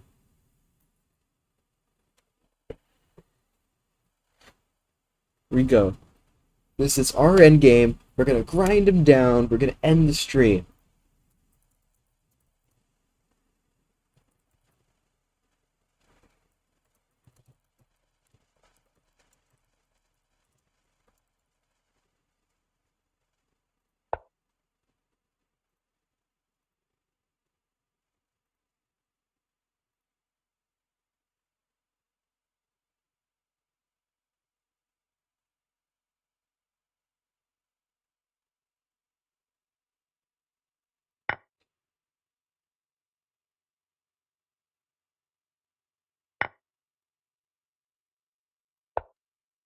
Alright. Endgame acquired. This is exactly what I wanted. Let's technically crush it. Positional play, strategy, instincts, piece maneuvering. Just going to outplay it.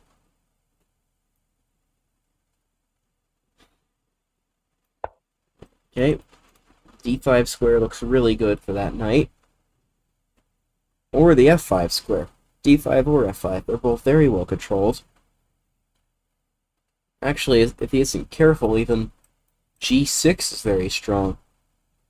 Because then the pawn, if he's not careful, that pawn can't be defended. Like, if he just goes like here, King B8, and then like... Okay, he goes through a rook trades, probably a smart move. It kind of forces me to play this now. Because I really don't want him to trade rook.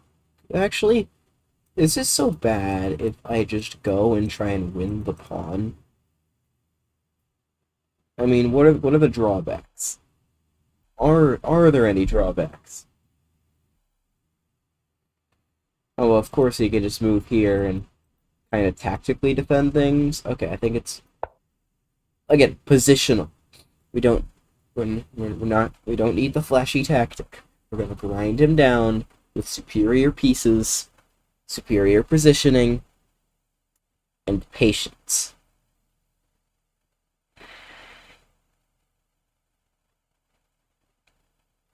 We've got a minute advantage on the clock, which is also good. Now, he's not going to want to lose his bishop, so he could go to c5 and get that trade. Now, would I take it? I'm not sure. I could probably take it, because that knight really has no home afterwards. And my bishop was on its home square. But then again, it might not be the best move. I could maybe go b6, king b7, though. Align the other rooks. It does seem like a way to play. Is it the best way to play? There's bishop c5.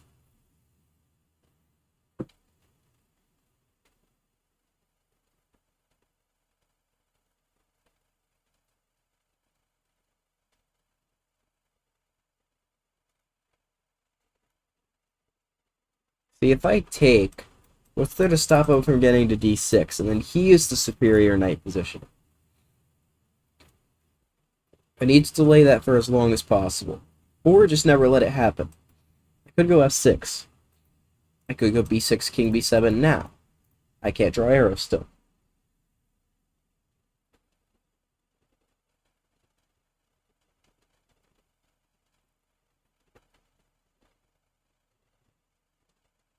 I think I will go b6, king b7. That's where I want my king.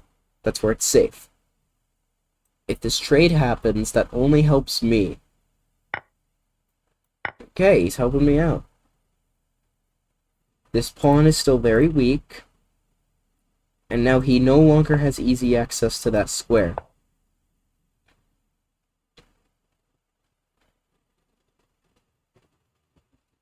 My king is safe, my pieces are well protected. This knight is tied down defending the e5 pawn. E5 pawn is a big weakness here. If he could somehow move his knight out and play f4, that'd be good for him, but he can't, because he doesn't get two moves in a row. Welcome to the Super Pry Chess Stream, where we go from extreme tactics to teaching the basic rules of chess. Because I'm going insane and I'm very tired.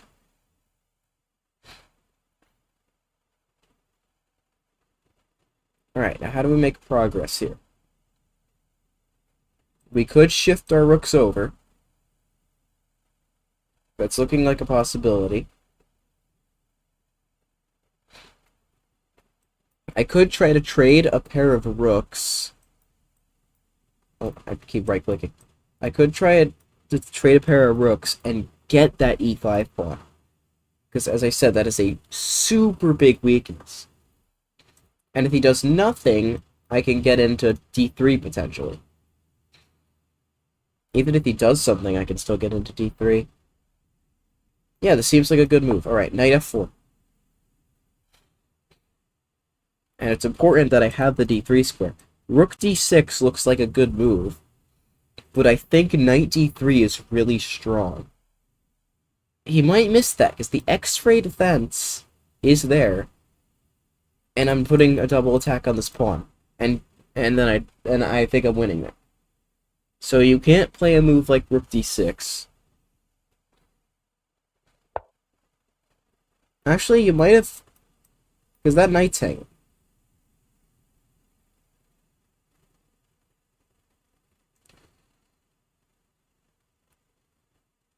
Yeah, I might have had to drop back rather than...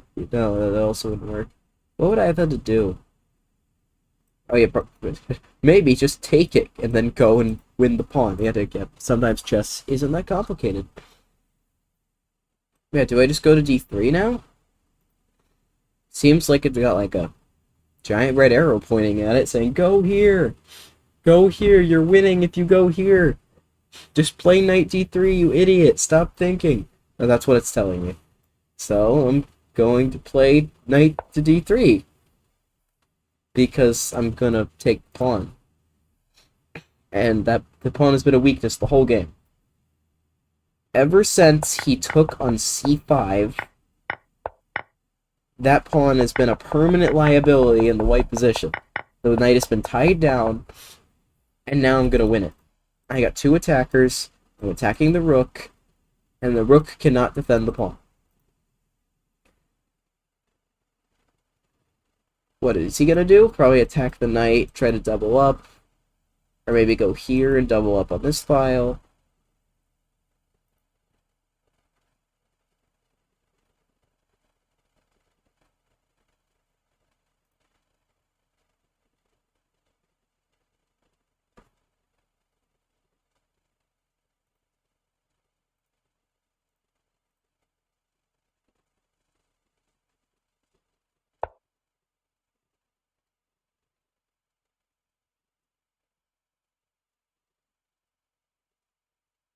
My eyes are dry. Alright, there's rook c3. There's us taking the pawn. He doubles up.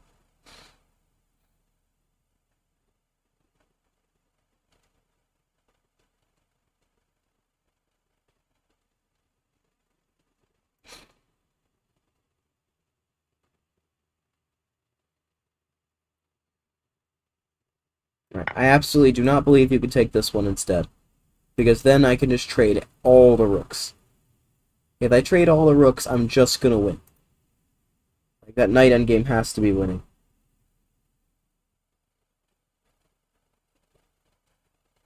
The last piece set of the stream. Can we do it? I said I'd grind down this endgame.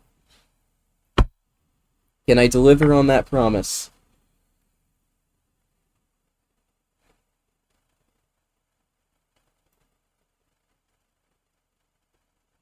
Alright, f6. This knight has been out of the game for forever. Go here, and I'm trying f6, build up for e5. If he goes back, I might play rook d6 and double up on the d file. Either that, or I could just go to c8, try to move the knight, trade some rooks. Okay, king e1's a weird move. We're going to continue building the pawn center. I don't want to take too much time. I don't want to end up in a situation like the last couple games where I've gotten extremely low on time and succumb to the pressure.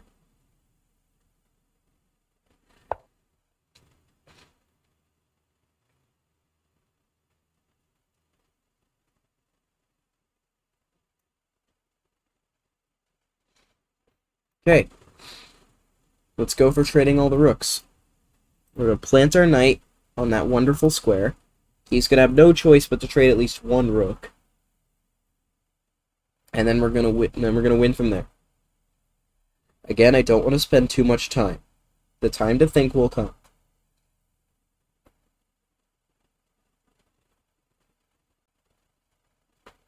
When I play knight d4, there will only be one open file. And I will either occupy it, or he'll trade every single rook with me. b3 seems very slow. Now I'm going to trade everything. Yep. Trade all the rooks. You know you want to. I am ready to win this knight endgame.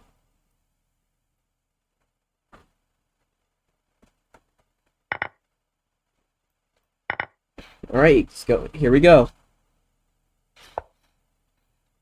Let's buckle down. Now, first of all, can I just win a pawn completely for free?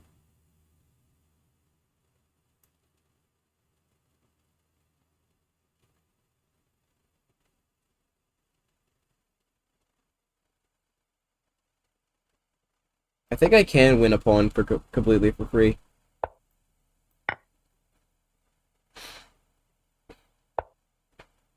Yeah, I saw that. But the issue is I have g5 and stuff, right? Or maybe f4, f5, I mean. And also the fact that I could just get out right now.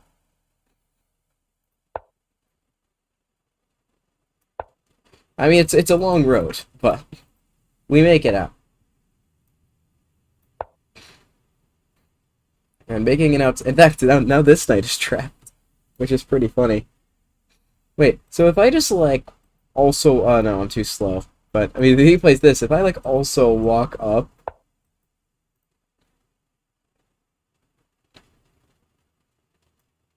Okay, and we escape.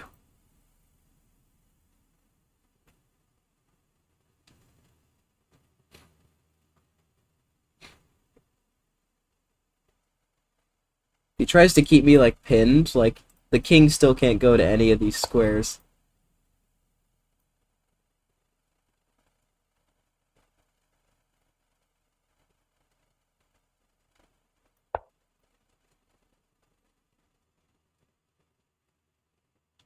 I can always go a6 and rescue the knight. I'm up 2 pawns. So as long as I don't hang the knight, we're gonna win. Even if I could even probably sack the knight.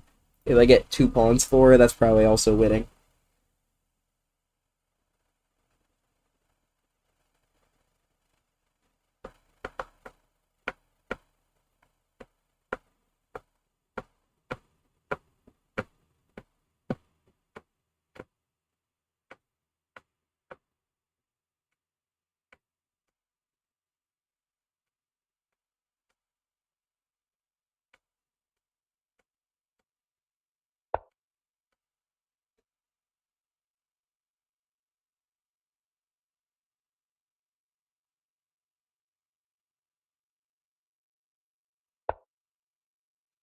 Time to rescue the top time for Operation Rescue the Horse.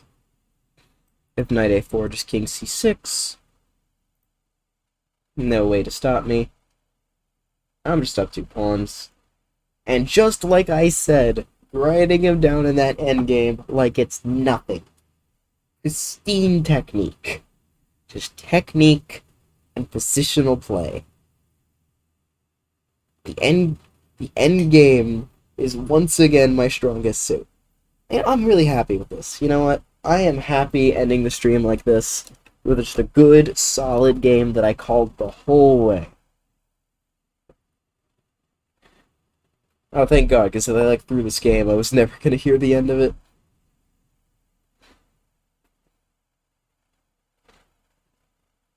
Okay, so like none of these like checks are scary, right? Like this one, I just go to b7. This one, I go to d6. Oh no, I am kind of losing some pawns. Or is it better just to rescue the knight and lose this one? It's probably better to rescue the knight and just lose this one. In the grand scheme of things, that one is not as important.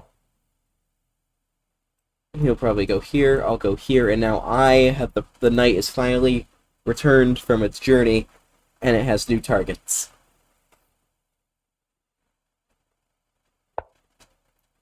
And eventually I'll get the pawns rolling again.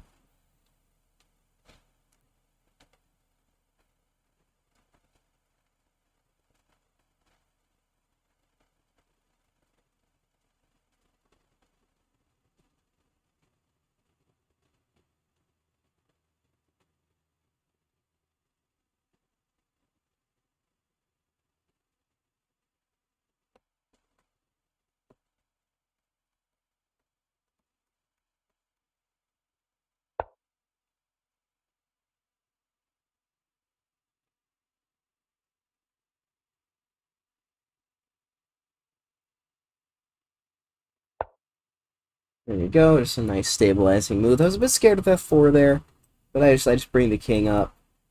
You know, these checks don't scare me.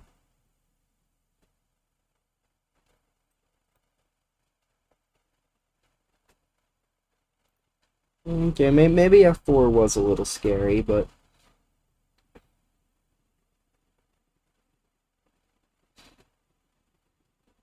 I think I would have been okay. Let's go here, then try to attack this pawn, maybe. Okay. No use thinking about the pass. Okay, technique could have been a little better. I could have thought a bit more, but again, I don't want to get low on time. Oh, is that just a simple blunder? Just a simple blunder. King no longer has e3. Gonna be up 2 pawns again.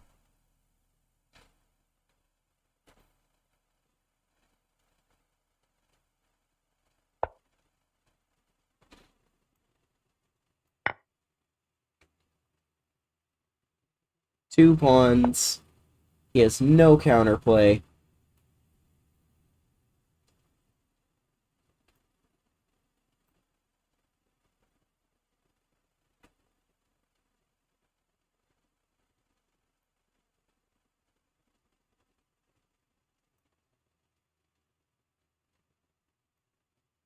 You know what? Let's just drop back to g5.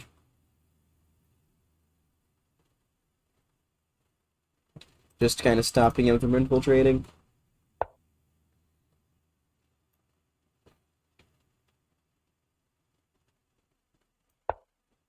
And now I walk my king up.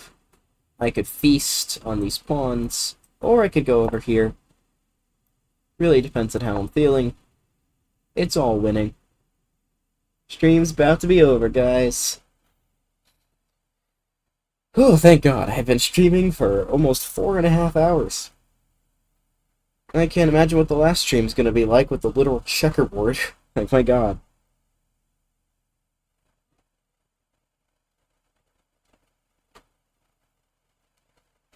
But for now, we're good.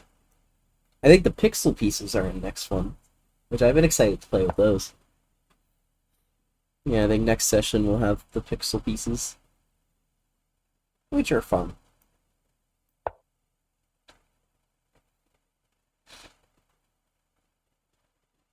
And I'm just gonna walk in.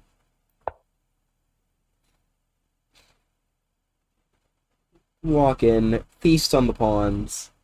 Because the king is the strongest piece on the chessboard. And the game is over. He's going to resign. I could tell. Okay, well, surely he is going to resign soon. Because I'm just gonna take all of the pawns.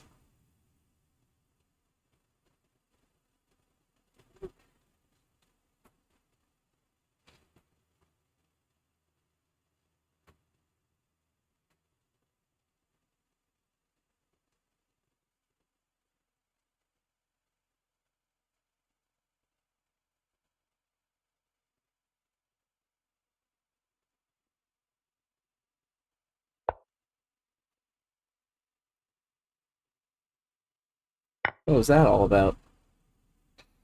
Trying to catch me in some kind of pre-move? What on earth is he doing? Oh, Oh, very clever. Very clever. I admire it. Really, I do. I'm also not falling for it. I'm not falling for your little stalemate traps. I'm just pushing my pawns, my 4 extra pawns.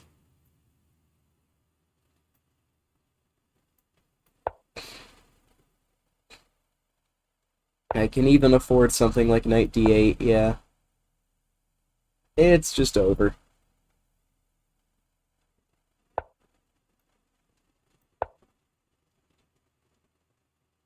I really don't know why this game is even still happening. Resignation now. Now. Right now. On this move. He's not gonna play another move. Just resignation right now. Ding! Hey! There it is. I suppose we could do a bit of analysis. You know, we just had this little Caro-Kann position. Okay, so knight c6 is actually inaccurate because he can apparently just take that pawn. Wow, so you do just kind of trade everything. Go knight e7.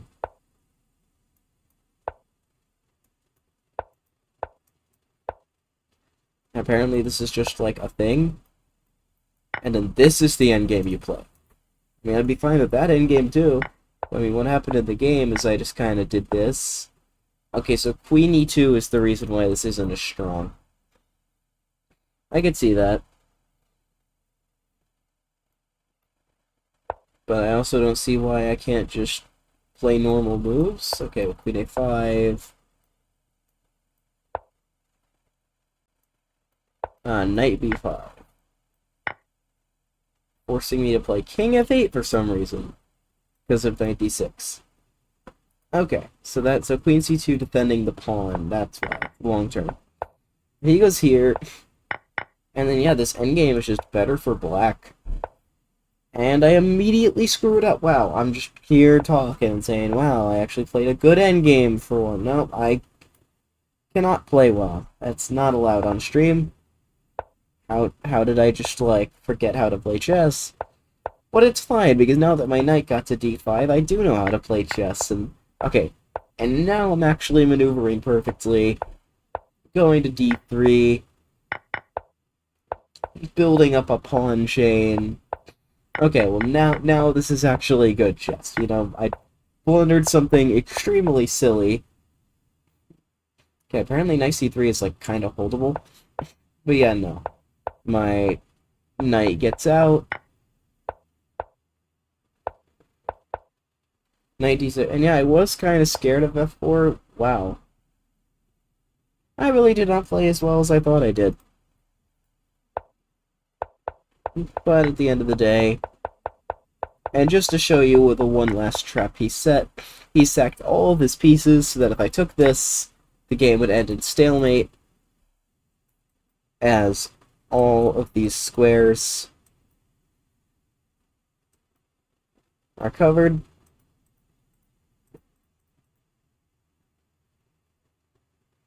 And the pawn can't move. But yeah. That's the end. Give you a preview. Next stream, we have completed 12 out of 33. The next stream will start with these. Why do they keep getting uglier? Like what is this? Ew. Ew. Can't imagine somebody actually playing with this. Let's see, what else do we have to go through? That one's not bad. Oh, they're so cute, and also very blinding for some reason. Oh, so we just got a tiny piece set, and there's the fun little pixel pieces. And then, wow, something that actually looks completely and totally normal. Why isn't this up here? This looks completely normal. I would love playing with this. Alright, so next stream probably won't be so bad. The hardest is probably going to be, like, these little tiny ones. But yeah. See you then. Super Bri out.